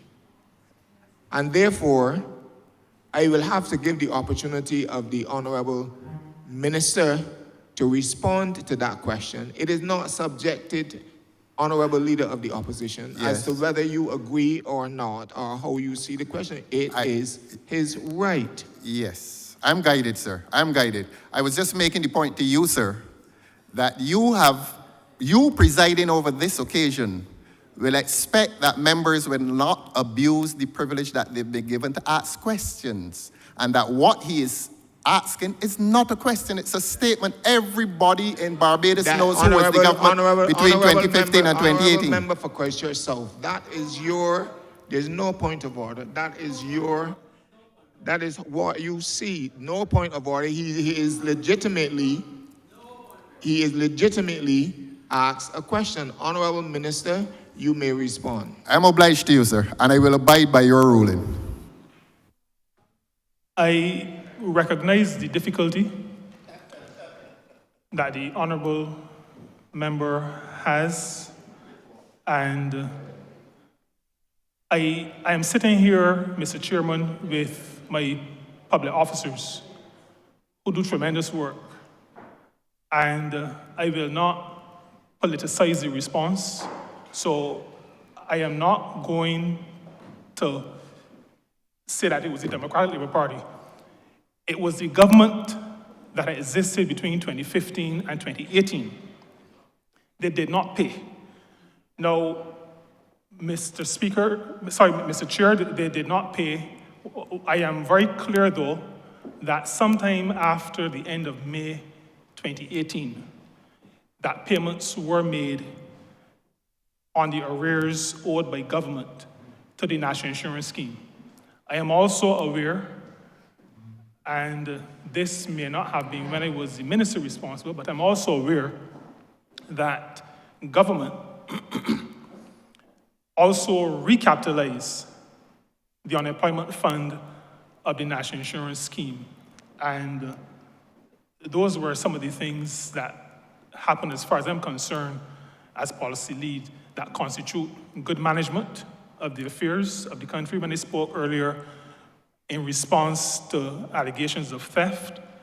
This was the government that I have the honor to represent making good on, maybe I shouldn't use the word theft, but what we call adversarial finance. And it was the government, though, of the 2015 to 2018 period that had refused to pay the national insurance scheme.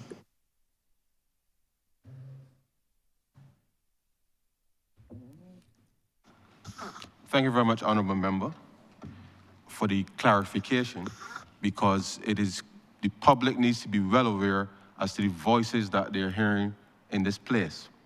Now, let me follow on, Mr. Chair, to indicate that in spite of the Honourable Member's support in each of the bills that we brought here with respect to the debt restructuring, he voiced no objection then. Certainly there's an objection today. Clearly, he's changed his mind. Well, you were present. You were present. And therefore, we can only conclude, sir, that support was there by supporting the appropriation bill, sir, which is the important part. The actual part. Point of order, sir. The actual part, sir. On the point of order, sir. As members of Parliament. The honourable member is making assertions. Is he willing to produce a record? No point of order. No point of order. We have come to this I Parliament, abide by sir. your ruling again, sir. Thank you. We've come to this place, and the record of Parliament is clear. Now, sir, the government has given tremendous support, in our view, to opening up opportunities for Barbadians, domestically as well as abroad. And to the extent that there are assertions being made about theft from the scheme and theft and all of that, so I think that is quite unfortunate, quite unfortunate. It is distasteful, sir, very distasteful. And let me also be clear, sir, that when we came to office, our debt was over $18 billion. After the restructuring, sir, our debt had reduced to about $12.5 billion, sir, which then allowed us to be able to set about a path where we were able to allocate, sir. May I raise a point of clarification, Your Honour? Allocate resources, sir, to be able to address the mission-critical agenda, which included, sir, settlement, sir, settlement of $250 million, sir. Let me repeat it, sir. $250 million that was owed by the Democratic Labour Party's administration, sir, during 2015 to 2018. And we did that settlement, sir, whilst staying current to the very NIS, sir, that the honourable member is accusing this government of thieving from. And I use those terms deliberately, sir, because the honourable member needs to understand who he's dealing with. Because this government has been transparent. We've come to this chamber and we have, sir, made all the information available about what we have done in the name of the people. And the genuine question that really ought to be asked is, how did this government, not this government, how did that government not pay money that was voted in here, sir? If you go to any of the appropriation accounts, these estimates for any of the period, they voted for it. So nobody can't come in here, sir, to masquerade about looking after the public funds, sir, when the very workers, public servants, it is only because of the good grace of the national insurance that if anybody fell sick during that period, sir, that they honored those commitments, sir. And that should not be. But let me ask a question, sir, to the honourable member. Finally, I hope that when you look at... Honourable member. Yes, sir, through you, sir, through you, sir, through you, sir, through you. I hope that when at the first meeting of the Public Accounts Committee, that they will look into where that money gone. But that's a separate matter. To the honourable member for St. Peter, sir, I would like you to be able to indicate to the country,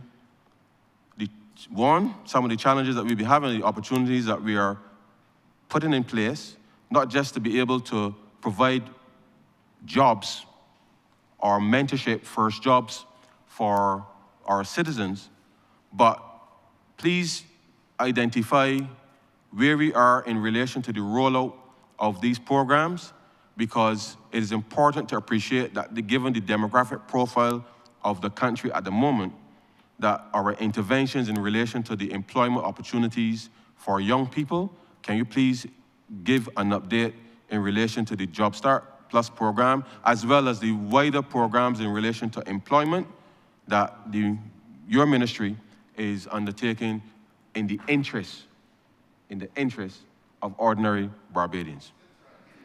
Thank you very much, Mr. Chair, and I thank the honourable member for a constructive question which allows the people of Barbados to hear the work, and I'm happy that it was phrased within the context of both opportunities and challenges, because we will not be misleading the country that even on executing programs that are of benefit, that there are only opportunities but no challenges.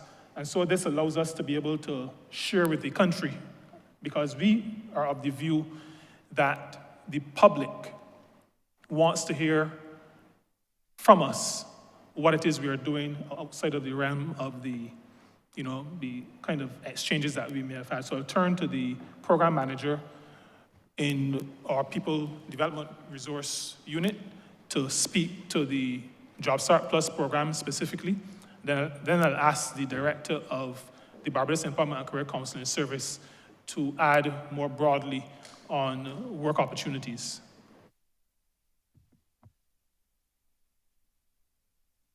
Thank you.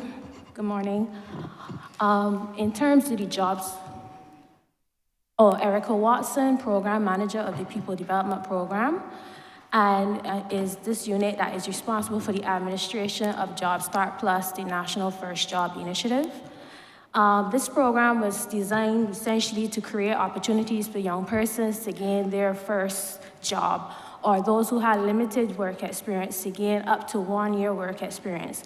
And we target those between the ages of 16 to 24 years. The program started December 2019, and then we were getting quick buy-in. It was conceptualized with a great deal of consultation from our partners, for the workers and the employers and so on. And in its design, we try to be flexible, and we got a great deal of buy-in, but then COVID happened and things slowed down. But since the economy has been recovering, we have seen an uptake in terms of our partners providing these opportunities for the young persons. And although we had that slowdown, we were able to place up to 251 young persons across different sectors. And this program targets the private and third sectors. But specifically in this financial year, we have placed over 100, up to January, it was 105. And we're hoping that we're gonna get to about 150 by the end of the financial year. Our annual target is 350, but the reality is that there are challenges in terms of finding the partnerships. One, because there are not that many opportunities that allow for young persons who don't have much skills or training or experience. And two, because in terms of the economy, the challenges of paying for the young persons, because in the program, there is a stipend that we're asked that are paid while they're working. So that has been some of the challenges that we've been facing. When I say in terms of there are not that many opportunities where you can afford to take in a young person without experience, because their mistakes can cost the business. But we do try our best We have been getting an uptake in the tourism sector, manufacturing and wholesale and retail trade. And what we're finding is that more and more, as the program is becoming known, that they're coming to us more and saying, well, we have this opportunity, or we're looking to fill this area of work, and if you have any young persons that you can provide, and that has been growing. So we do believe that as the program is picking up momentum, that we will be able to help more young persons. The nature of the program, we start with a world of work training, and in that alone, we do help a great deal. We provide them with training in key critical core skills like communication skills, teamwork, conflict resolution, anger management. We help them in terms of career planning, and we have been able to, obviously with COVID, there was a slowdown. We couldn't have the training. We tried to then train, do it online, but that provided a number of limitations. We've gone back face-to-face, and we have been having a continuous rollout of training nearly every month. And in total, for this year alone, we trained about 221 persons, in total, and we do this training nearly every month with a maximum cohort of about 30 young persons. And then we provide career planning and guidance to those young persons to help them figure out what's their next step. So outside of the work experience aspect, we do a lot of capacity building and skills development in that sense. Outside of that, we also provide core skills training to these young persons because we've been receiving feedback from our partners in terms of where they need some help, some development to help them transition successfully into the workplace. So the program is relatively new. We're learning as we're going, and we're getting more opportunities, but we are trying to increase our marketing efforts, increase our engagement. We have been able to get larger partnerships because the reality of one person being placed here, one person being placed there is not going to help us reach that annual target of 350. It's larger partnerships where we will be able to get that. And we have been seeing that those opportunities opening up. We have, for example, we did an initiative with the tourism sector, the Barbados Hotel Tourism Association, called Jumpstart Tourism, where for the winter season, we try to facilitate as many placements as possible across their membership, and that has borne some good fruit. And we're looking at similar sector-wide specific partnerships that can help us to achieve the numbers.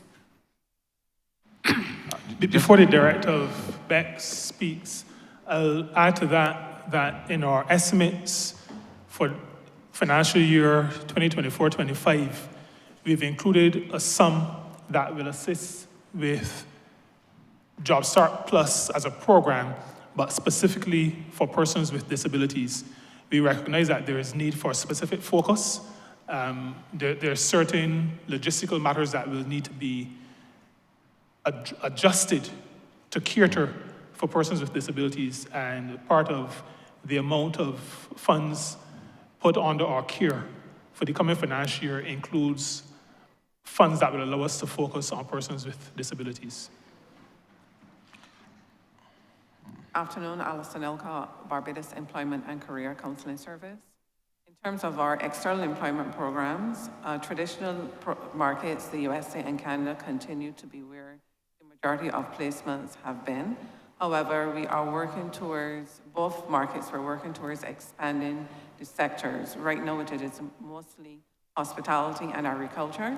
In the USA, we're working towards teachers and the horse racing sector, as well as transportation with truck drivers. In Canada, we are also looking at those same sectors.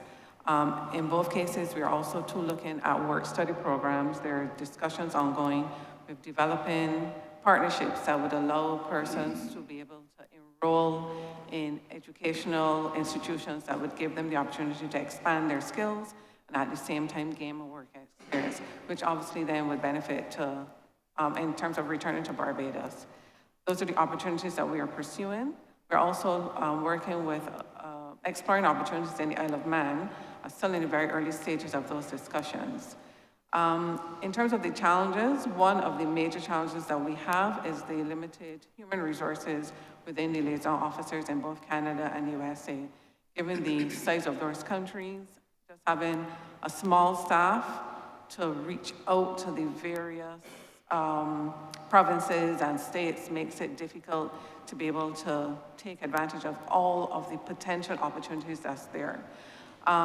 In terms of agriculture programs in both Canada and the USA, penetrating the markets is a bit of a challenge because a lot of the farmers have existing relationships, and it is difficult to break those connections with the countries that they have. And in addition to that, the cost of Barbadians traveling to those countries can be not as competitive as from some of the Central and Latin American countries, particularly where in the US, for example, they have put in place, US government has put in place a federal program to support employing persons from what they call the Northern Triangle. So those are some of the main challenges that we face. If we can adjust transportation costs, we might be a little bit more competitive. That could then create another opportunity. And Mr. Chair, to just wrap the response, I want to use the opportunity, and will use the opportunity to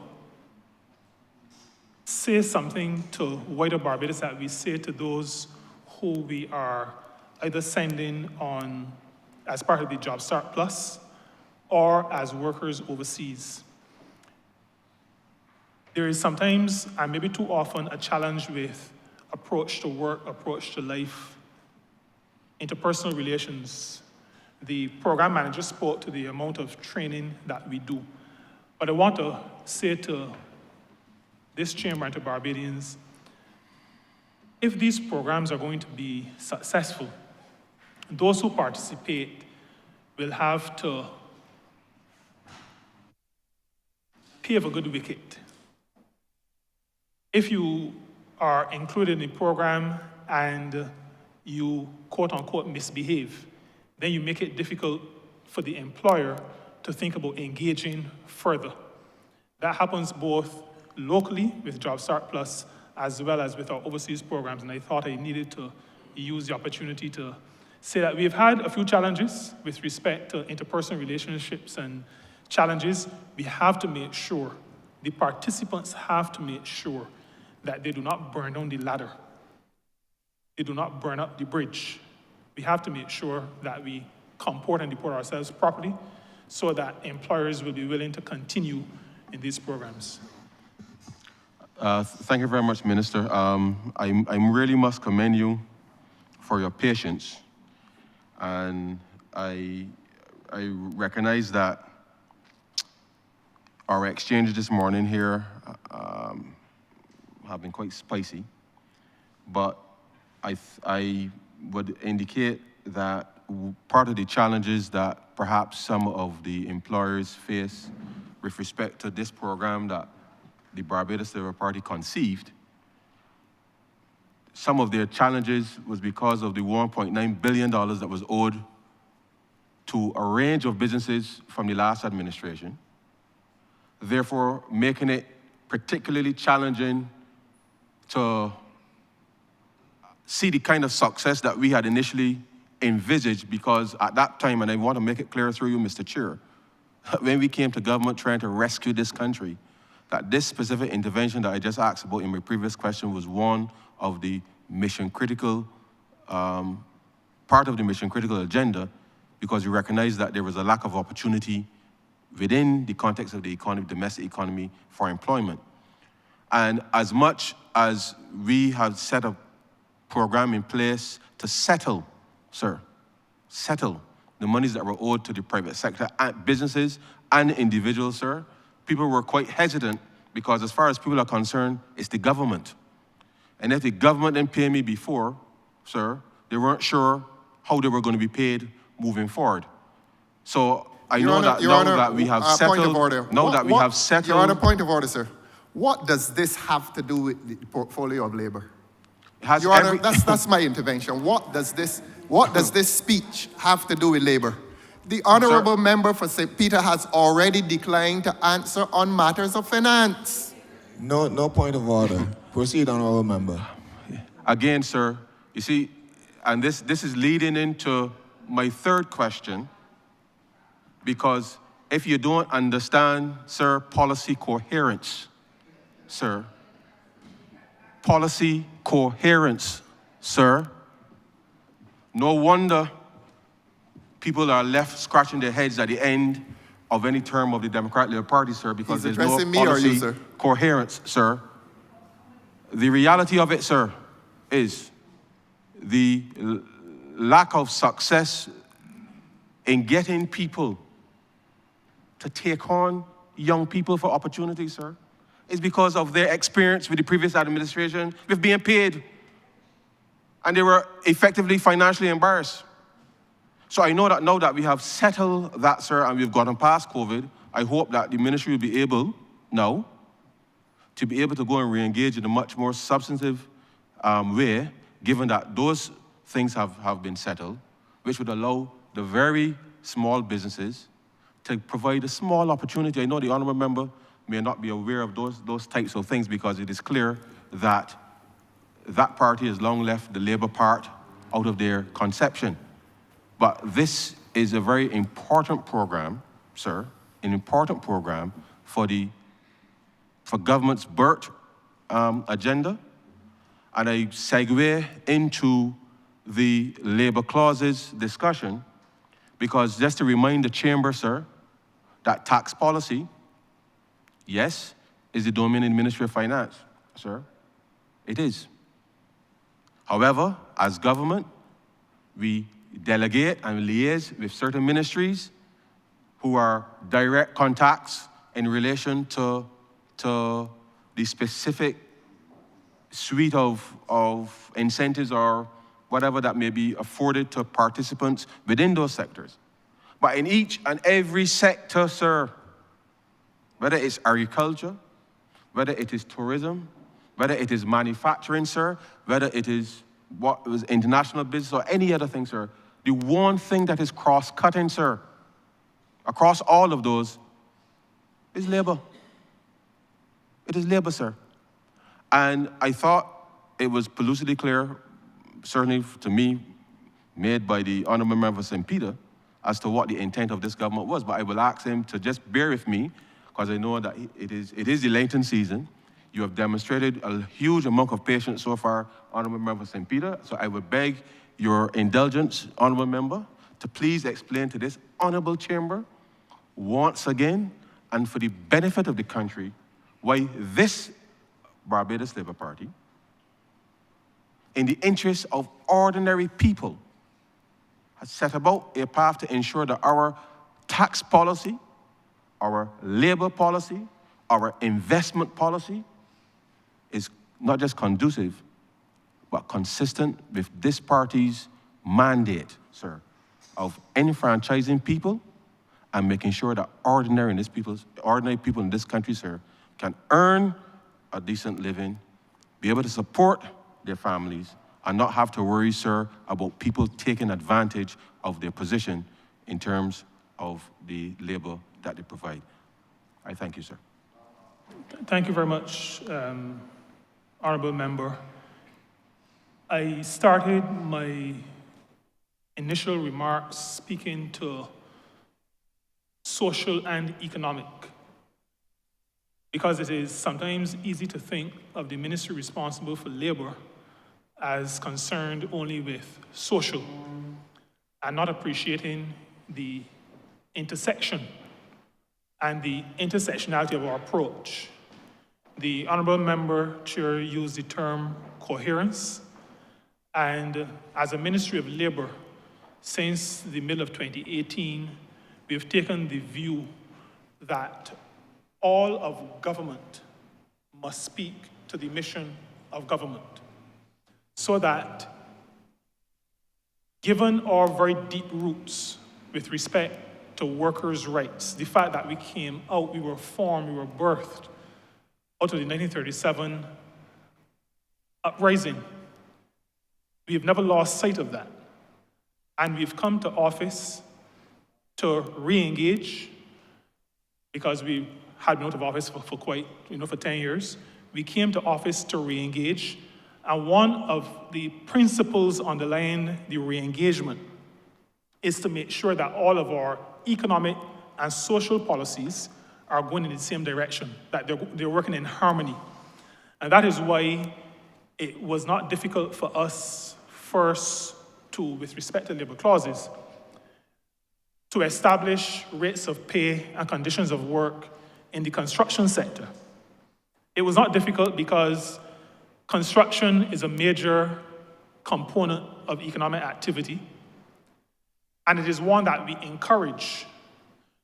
We also have to be clear and to be sure that the work of that sector upholds the tenets that we stand for as a party in government, and so to make sure that there is, one, no exploitation of workers, and two, that mistreatment or substandard treatment of workers does not allow one employer to get an advantage over another, which is one of the key areas that labor clauses speaks to.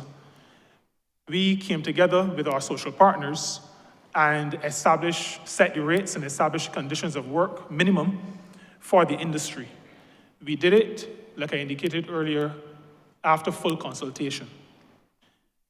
That thinking also allowed us to be able to move to the concessions legislation. And so the idea of coherence in our policy, I think it is important for the country to know that we encourage economic activity. We want economic activity. We want businesses to start and to thrive. We believe in sharing burdens and sharing bounties. And that is not just some glib phrase. That is said as a Bajanism so that we understand that sometimes there are difficulties and sometimes there are times when, you can let go your hand. All of us are in this together. So the government's policy will not be anti-business. It will not be anti-employer. It will not be anti-worker either. And so we pull together our policy framework that allows. And that is the reason why, for example, even in the Job Start Plus program, there is provision when we ask small businesses and third sector organizations to take job starters, as we refer to those young people, we subsidize the stipend. We ask larger businesses to pay the full stipend, but for the very small ones, we subsidize. And it is out of our sense of partnership, out of our sense that the development of the country is a joint enterprise and a joint exercise.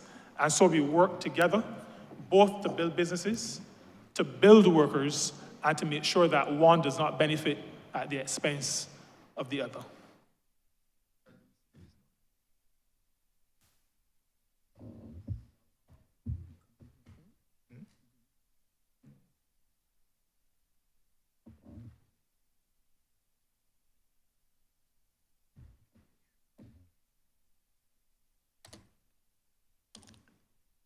Thank you, Minister. Honourable Member for St. James North.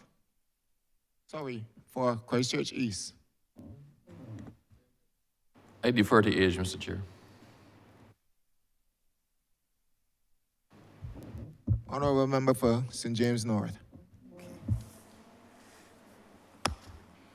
Thank you, Mr.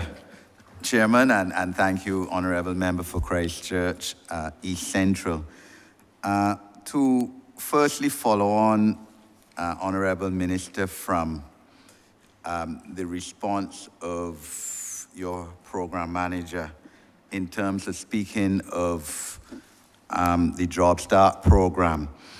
And of course, I think that all of us, honourable members in this chamber, and I would want to certainly include the Honourable Leader of the Opposition in this regard, recognize that training of our young people is in skills, in having them acquire skills is an essential part of one of the challenges that we face in this country. And that this is the type of program, and we also have similar programs in the ministry of the Honourable Member for St. John, giving what I like to call a third opportunity to our people, third or even fourth to our young people to develop skills and vocational training so that they can sustain themselves. Of course, we have free education at source in this country, and in particular, free tertiary education, again, at the University of the West Indies and at BCC, which the last Democratic Labour Party administration so horrendously took away from Barbados, and which this administration restored again in June or July, I think it was, 2018. Very shortly after we came back into governance of this country through the now Deputy Prime Minister and Honourable Member for St. Michael South East as Minister of Education. And I want to suggest, Honourable Minister, that this is a program, this Job Starts program, that we as parliamentarians should even invest more funds and capacity in it. The programs officer spoke about aiming for 350 persons to be trained on an annual basis. And I certainly accept the challenge of the business community in terms of capacity of taking in more persons to get more skills. And the Honourable Member for Christchurch East Central spoke of the challenge there, with the businesses owed almost $2 billion by the previous Democratic administration in VAT arrears and tax refunds. But I am wondering, Honourable Minister, if, and I commend, of course, our Member for St. Peter, the thrust towards including persons with disabilities in this program. Of course, that is in the national policy document of the, to improve the lives of persons with disabilities that was formulated last year. But I would want to put for your consideration, Honourable Minister, the creation of incentives, and obviously that's the purview of the Ministry of Finance, the creative of incentives to business places to employ more persons in this short-term training program. Could be tax breaks, tax concessions. I'm sure there's enough creativity in the Ministry of Finance, both at the political level and at the technocrat level, to have this done. And in terms of persons with disabilities, training and future employment, that certainly recommendation is within the policy, national policy for persons with disabilities. Because we all recognize, and we hear young people often saying this, that, boy, the job requires someone with experience, but at age 20 or 21, how you expect that I have experience? I might have a qualification, you might have the 5 CXCs, you may even have the associate degree from BCC or the Polytechnic, but how are you going to have the experience? And if the job requires experience, we have to find a creative way to have our constituents, because these are real people that facing day-to-day challenges, to give them the opportunity. And if that opportunity entails then giving some businesses some kind of incentive to train, help train more of these people, more of our people, more young people, to give them, as I call it, as I said, the third or fourth chance in life. I think that that's what has to be done. But my question, Honourable Chairman, my first question relates to the issue of full freedom of movement of CARICOM nationals on our local labour market. Just last week, an amendment to the CARICOM Skills National legislation went through this lower house. I don't believe that it has gone through the Senate yet, to move towards full freedom of CARICOM National, something, of course, that was envisaged by the creators of the CARICOM project a long time ago. And when we brought in the revised Treaty of Chagaramas almost 20 years ago, sir.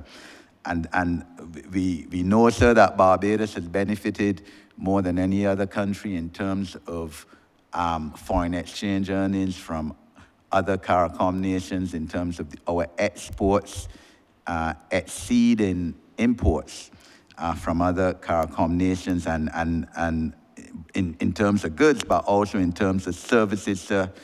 A higher percentage of Barbadians have gone to other CARICOM countries from pre-colonial time, from pre-independence times, and found employment in other countries. And this is of benefit to us, and I commend the administration. I was not here last week to participate in the debate, sir.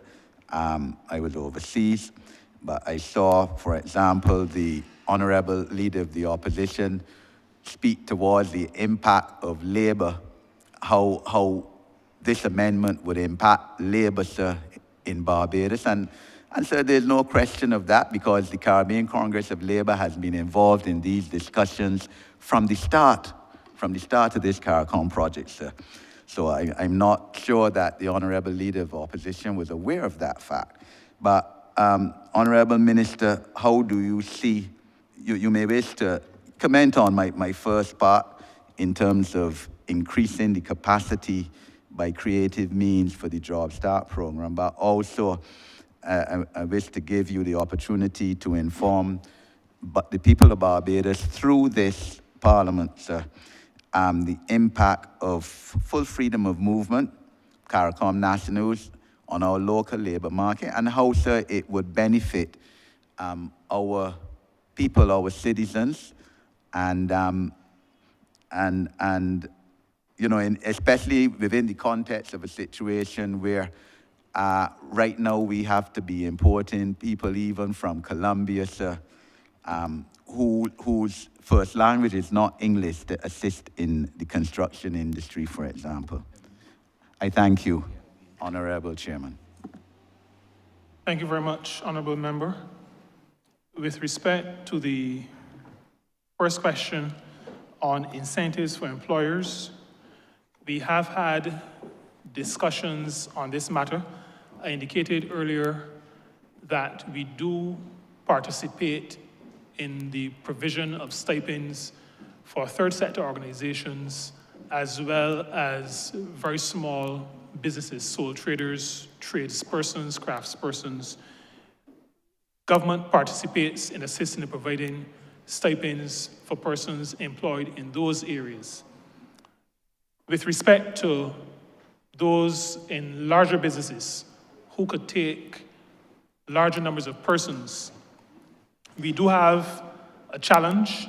We continue to appeal to their understanding of their commitment to the country within which they operate and the communities in which they operate.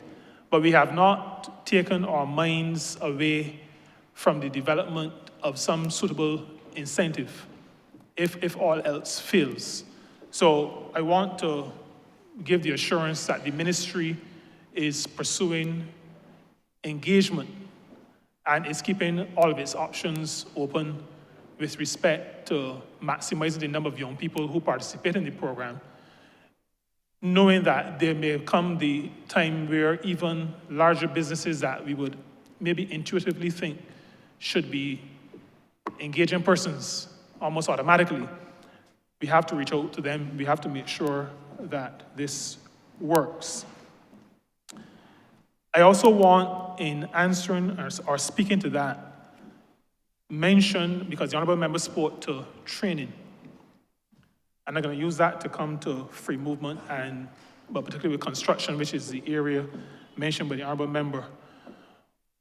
We have trained through World of Work training a significantly larger number than those persons who we have placed in the Job Start Plus program. We do not see that training as wasted, even though persons have not benefited from an attachment. That comes out of what has become a stark realization that many of our people do not know how to operate in a work environment and create, in some cases, significant difficulties for other workers and for employers. And so any training that we do, we see it as funds well invested. I started my remarks by saying that it is our intention to account to the public, to Barbadians, on our stewardship. And so we have funds in our estimates for these training programs.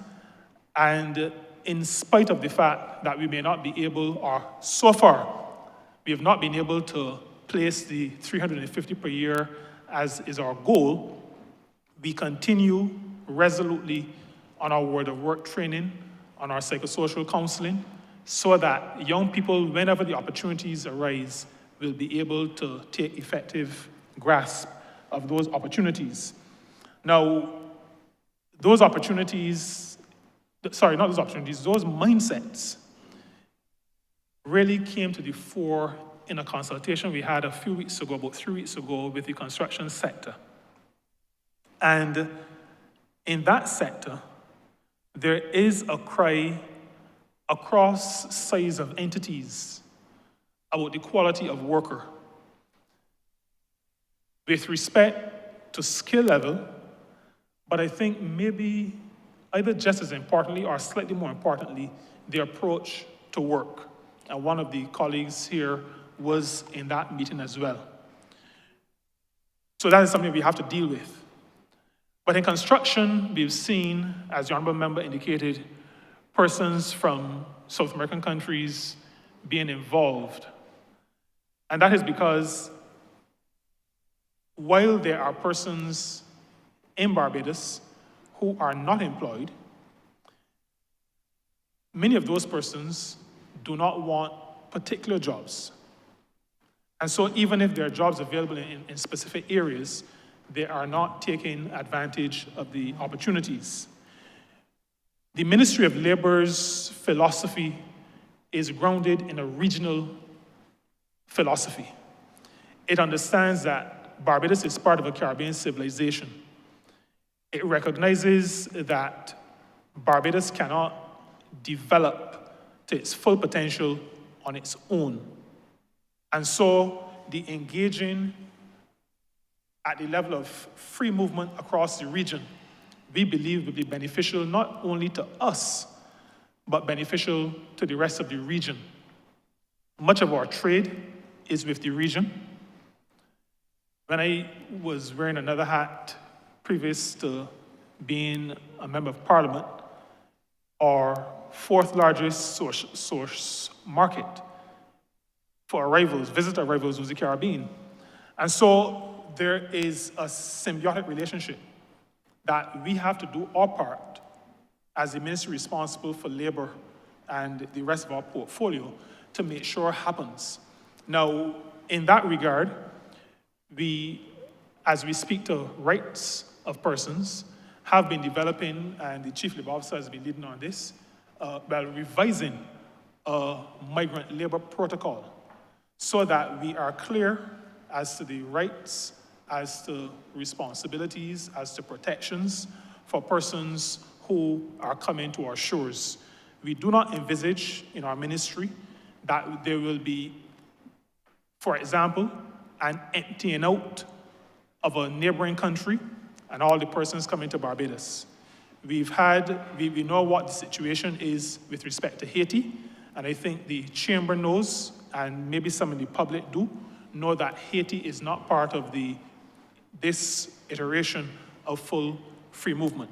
So we are not of the view that there will be damage done to the labor market, to the local labor market, by full free movement of CARICOM nationals. All member states are working toward putting whatever structures need to be put in place so that we can monitor and so that we can assess. This ministry, like the broader government that it is a part of, is never of the view that a step may necessarily be perfectly executed on the first step. But we believe that first steps have to be made. If we recognize at any point that we have to modify the step, then we will do that. We're prepared to do that because that is what good governance, good management is about. You make the best decision possible at that point in time, and when there is further information and all is well, you continue. If adjustments have to be made, we continue. But we see no challenge with the matter of full free movement of CARICOM nationals across CARICOM member states.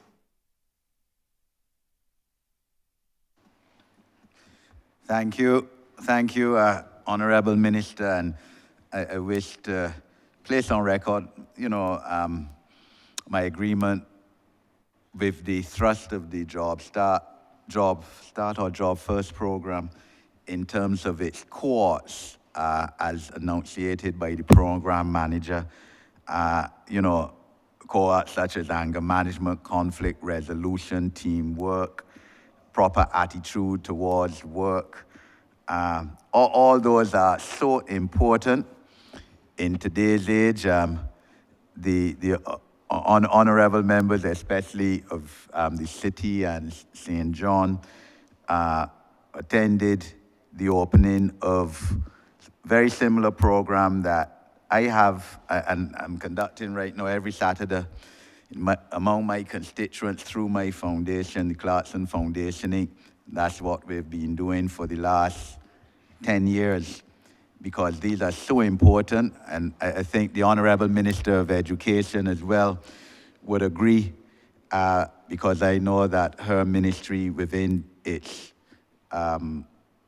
capacity to reform education in this country, to transform it, in fact, is also looking at including those very vital aspects in curriculum of our schools, which they ought to have been in there a long time ago, in my submission. But Honourable Minister, I would like you to address your attention in terms of the Employment Rights Tribunal. In your opening, you correctly spoke that justice delayed is justice denied. Not only attorneys at law know that, but even more so ordinary people. And I know that when this administration first took over governance again of this country in 2018, I think there was a backlog of about 269 cases before the Employment Rights Tribunal that had not yet started. I know that that figure was decreased. Perhaps I would invite you, Honourable Minister, to say how many cases are now backlogged before the tribunal. But I wish to give you the opportunity to speak in more detail as to the plans in terms of policy for that tribunal. You spoke about consideration being given to 2 full-time tribunals. I certainly will support that, sir.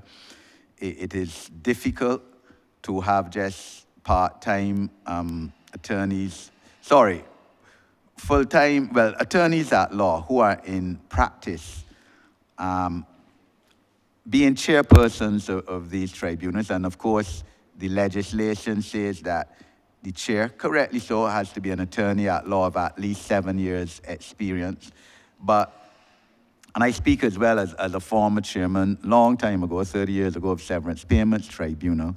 It is difficult to fundamentally decrease the backlog of the cases before the tribunal by just having attorneys at law who are also practicing. So I support the consideration, and certainly I would wish to urge the move to have 2 full-time tribunals, to have a locality for the tribunal, sir.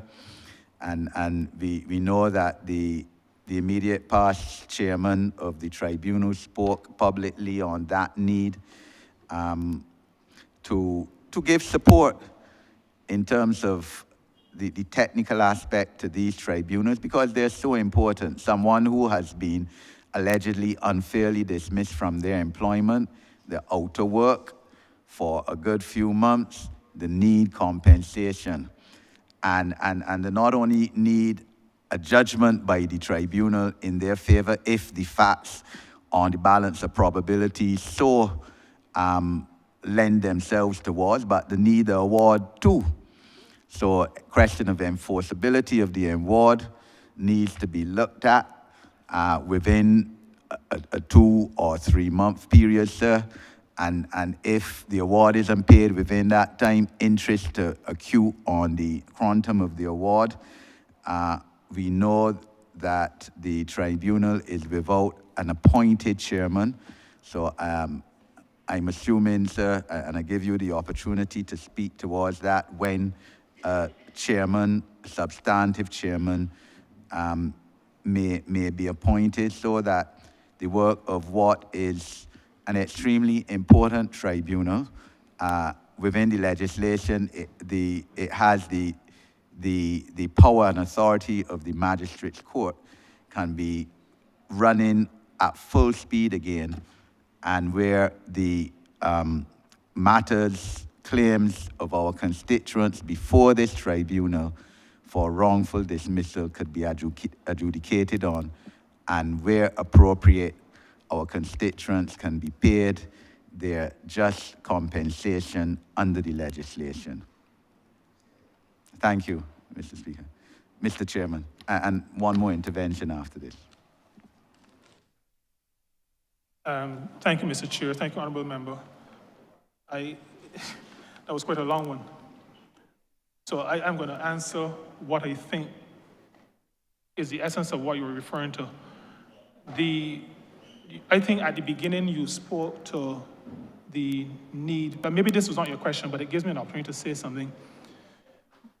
Following on from the work we are doing in training young people for work, we recognize that there are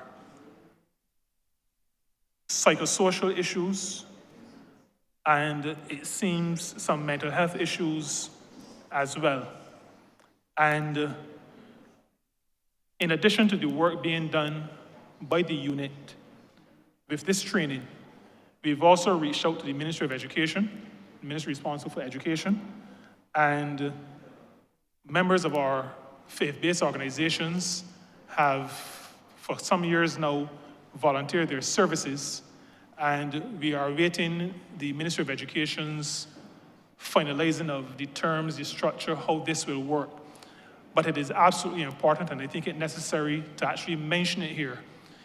There are too many issues out there with our young workers, and the ministry is grateful that the Honourable Member who just spoke is in his own way assisting in the effort. But we are dealing with it both from the employment perspective, but also from the perspective of our responsibility for religious affairs. With respect to the Employment Rights Tribunal, the Chamber should be informed that Cabinet has approved drafting instructions for rules that would assist in the good functioning of the Employment Rights Tribunal. Those drafting instructions, are before the Office of the Chief Parliamentary Counsel. We have been given the assurance that we will get the first draft in the not too distant future, meaning before the end of this fiscal year. So in another few weeks, we should have the rules, the first draft, and as is our custom, those rules as a bill, which is probably what it will be shared with our partners, and our partners will have the ability to make input. I should probably say, given my recent experience with persons in and out of this chamber using a first draft that goes for discussion, to say that that is where we are at. I just want to caution all that when we put out a draft, that is what it is. It will be a draft. It may not be fully what we want, but the draft is to allow for discussion. That draft will be published in the not-too-distant future. The matter of the appointment of a tribunal chair at the moment, now the structure is 1 chair, 2 deputy chairs. Each of those 3 persons chairs a tribunal. At the moment, there are 2 tribunal chairs working and delivering judgments. As a matter of fact, we had one very recently on, I think it was our first discrimination case. And that was, persons would have seen that in the media. Replacing the substantive chair will take place within the context of moving to a full-time tribunal. We have to get the final decision on that. We have discussed it both internally and with the Ministry of Finance. The ultimate decision comes as a cabinet decision. We are in the final stages of preparing that cabinet paper, and that cabinet paper will go to the cabinet. But based on our preliminary discussions, we are of the view that the cabinet is ad idem with us on the matter that we need to move to a full-time tribunal, sufficient that that decision is made. Then it influences our recruitment of chairs. It makes no sense recruiting at this point when we're so close to moving to a full-time, where a full-time will have a different time requirement than part-time, as is the case at the moment. We are also working toward the location, a location where the tribunal, as it sits, does not have to compete with other ministries in the building. We are in a building at the moment with about 4 other ministries, 3 or 4 other ministries, and 1 large conference room. And so there is the competition for space, and we believe that we're making progress in having our own space. We also believe that this could happen, if not by the end of the fiscal year, the current fiscal year, maybe by the end of April. So these things are coming together. We are also in receipt of a diagnostic that was done by the International Labour Organization on the existing Employment Rights Tribunal. We explored a number of possibilities, including an industrial court, but we decided that a full-time tribunal was what was suited to Barbados. And so the result of the diagnostic, along with the things that I mentioned in this honourable chamber, will form the basis upon which we move forward on the matter of making sure that there is access to labour justice in this country. We publish the results of the cases that were heard. That publication of the cases and the decisions is meant to assist those practitioners of industrial relations in the country so that we can reduce the numbers, so people can make good decisions, so that the precedents are there for the practitioners to see, and we believe that that will also help. I'll ask the Chief Labour Officer to give some information on the actual numbers. Thank you, Minister. I am Claudette Hope Greenwich, Chief Labour Officer. The Employment Rights Tribunal, looking at the years 2018 to date in 2024, 367 cases were referred for the attention of the tribunal in that period. And of that 367, 45 decisions were delivered. And many of those decisions are contained in the publication, I think that was produced in 2023, forming part of the jurisprudence when it comes to industrial relations matters. 2 decisions are pending, and 17 cases were discontinued after filing. It sometimes occurs that an employee or a claimant would change their mind for various reasons and ask to have their matter discontinued. There was also the case, or there's also the case where 65 matters were discontinued prior to hearing. This is where as opposed to filing, the matter was arranged. There were arrangements made for hearing, but they were discontinued prior to that. So it means that those 65 cases were at a pretty much advanced stage, but again, for reasons best known to the parties, those would have been discontinued. The tribunal uses the CMC process, the case management process, to good effect, and started doing that around the same 2018, perhaps 2019, and 11 matters were settled at CMC. And this is where the parties, before going to a full hearing, engage with the chairman of the particular panel to discuss matters. And that is a bit similar to conciliation. And at that stage, those 11 matters were settled. As we speak, there are now 11 cases which are active at CMC, and there are 216 cases yet to be started and to be heard at either CMC or full hearing. So that sums up the statistics for that period, 18 to 2024 to date.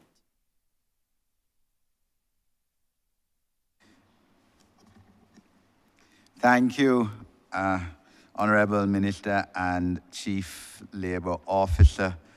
And I wish to commend the Ministry for the publication of the judgments.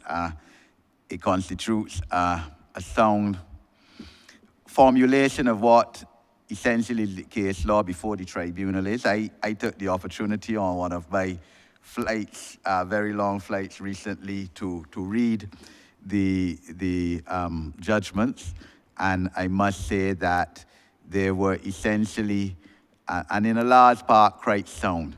And I was quite impressed with the crafting of the judgments and the soundness of them.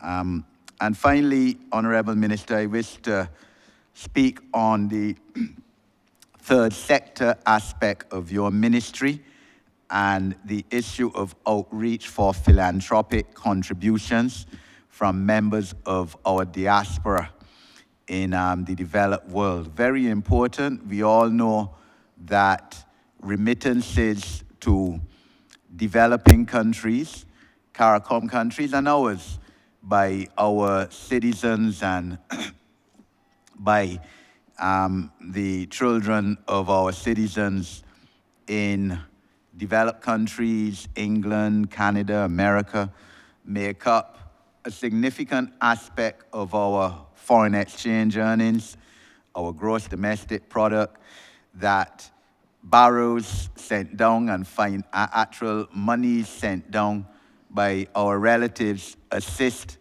our families in this country, particularly at Christmas. The tradition of barrels coming in from overseas into the port for Christmas food, whether it's food, clothes, whatever else, to assist the sustenance and survival of our people. And I recall when I was in cabinet, certainly issues of legislation to put a statutory foundation for philanthropic contributions by Barbadians and well-wishers of Barbados to us was being muted. I'm not so sure where that is now, and I invite you, Honourable Minister, to speak to that and to speak generally as to where we are at in terms of thrust, in terms of policy, in terms of outreach for philanthropic contributions, which will assist us in operating our country, contributions to the Queen Elizabeth Hospital. For instance, we know that persons such as Right Excellent National Hero Rihanna contributes to the Queen Elizabeth Hospital and assists with that burden. But if the Honourable Minister can give the country, through this Parliament, an analysis of this aspect of his ministry. And I thank you, Honourable Chairman. Thank you very much, Honourable Member. Mr. Chair, the matter of philanthropy falls within our ministry's mandate. In the lead up to the gathering of 2020, we started our work in conjunction with the Prime Minister's office of setting a framework that will allow for philanthropic giving. We identified the major areas that we would target. Healthcare was one of those. Education was one of those. There was the commencement of the development of a portal, a technological solution that would allow persons from across the world, and persons in Barbados, to contribute financially. We had discussions also with the Ministry of Tourism, and coming out of that, there was the recognition that persons may want to contribute in ways other than financial, and the portal was then to incorporate persons who would want to donate their time or make donations in kind, paint, those kinds of things. The pandemic then struck, and much of that was put on the back burner. I'm happy to say, though, that it has come back to front burner, has been for a couple of months now. We are at the point where we're doing two things. One is that we're focusing initially, working with the Prime Minister's office, investment on the road project, which is reclaiming our Atlantic destiny, and the aspect of that program, which includes the work at the Newton burial ground for enslaved persons, as well as the digitizing of the National Archives. That is a project that requires substantial funding, and the investment side of the Ministry of Finance, Economic Affairs and Investment has been working closely with us to go through these steps that would allow for effective philanthropic giving. That includes both reactivating the portal, and that took some time because there seemed to have been a pretty large slit between the cup and the lip with respect to if there was a portal, where it was, how far advanced it was. We've managed to address that issue. And then there are some other legal issues with respect to setting up organizations, both in the areas where people will be giving donations, that is to say, countries like the US, countries like the United Kingdom, countries on the continent, and the continent meaning the continent of Africa, setting up structures. So I'll give an example. In the US, those organizations are referred to, the ones that we are speaking about, 501c3 organizations. And the mechanics of setting up such an organization in the US, we are in the process of actually doing it at the moment, working through the process. And then there needs to be a local counterpart organization, and we are in the process of engaging legal expertise on the correct form that should take. So all of that to say that the ministry is fully engaged, partnering with the investment division, like I indicated earlier, to make sure that Barbadians overseas in the diaspora, friends of Barbados, are able to contribute to the development of the country. We recognize that we do not have all of the resources necessary to do everything that we want to do. We also recognize that there are lots of people, as we say, out there who want to assist us. There has to be a mechanism that allows them so to do. That mechanism has to conform to the ethos of this government, which speaks to transparency, which speaks to accountability, which speaks to the rule of law. And so we are making sure that the structure, the infrastructure that is put in place to allow for effective giving is put in place so that we can have the benefits from that giving. We have also engaged with customs. That is an engagement that took place prior to 2020. We have not re-engaged as yet because we're working through these legal constructs, but we will re-engage with customs because there are a number of persons, including former representatives, diplomatic representatives abroad, who have complained that trying to give to Barbados seems more difficult than what Ronald Biggs did in the Great Train Robbery. It just seems very difficult to send things into Barbados and get them accepted. And so we recognize that that is an area that needs some attention. Customs recognizes that as well. Once we've worked through to a certain point on the legal side, we'll re-engage customs. Now, overarching all of that is continuing work on legislation for the third sector. That third sector legislation will include matters that speak to giving, to philanthropy, because one of the things we want to make sure happens is that third sector organizations in the country are in a position where they can receive donations as well from organizations of integrity or persons of integrity with a similar focus as some of our local organizations. Thank you, Chair. Thank you, Honourable Minister. And Honourable Chairman, if you may just allow me just a minor issue. And obviously, the Honourable Minister of Home Affairs spoke last week at St. Peter's speech that he intends to bring new Immigration Act, new Citizenship Bill, I believe, as well, to Parliament this year. I certainly look forward to that. I think we all do, because all of that is tied in to, you know, giving our capacity of Barbadians who live overseas, their children, grandchildren, the feeling and the facilitation to make philanthropic contributions to Barbados easier.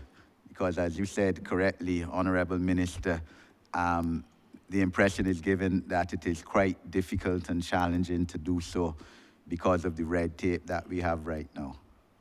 Thank you, Honourable Chairman. Thank you, Honourable Leader of Government Business. Mr. Chairman, I beg to move that you do now report progress to His Honour the Speaker and beg leave to sit again.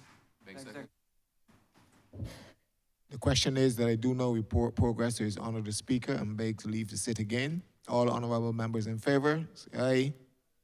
All members against, say no. Methinks the ayes have it.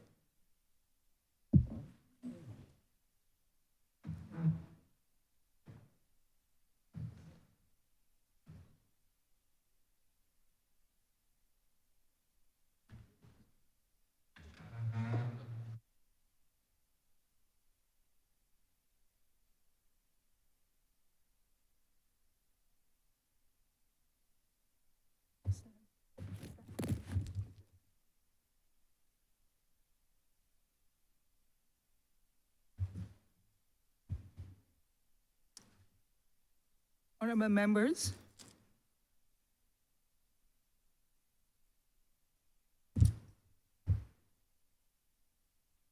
members, the chairman has reported to me and asked for leave for us to sit again in this honourable chamber. Leader of Government's Business. Madam Acting, Deputy Speaker, I beg to move that the House be suspended until 2:30 p.m. The question is that this House be now resume or at 2:30 p.m. this afternoon. All honourable members in favour, please say aye. Those against it, please say nay. I think the ayes have it. This House is now suspended for lunch until 2:30 p.m.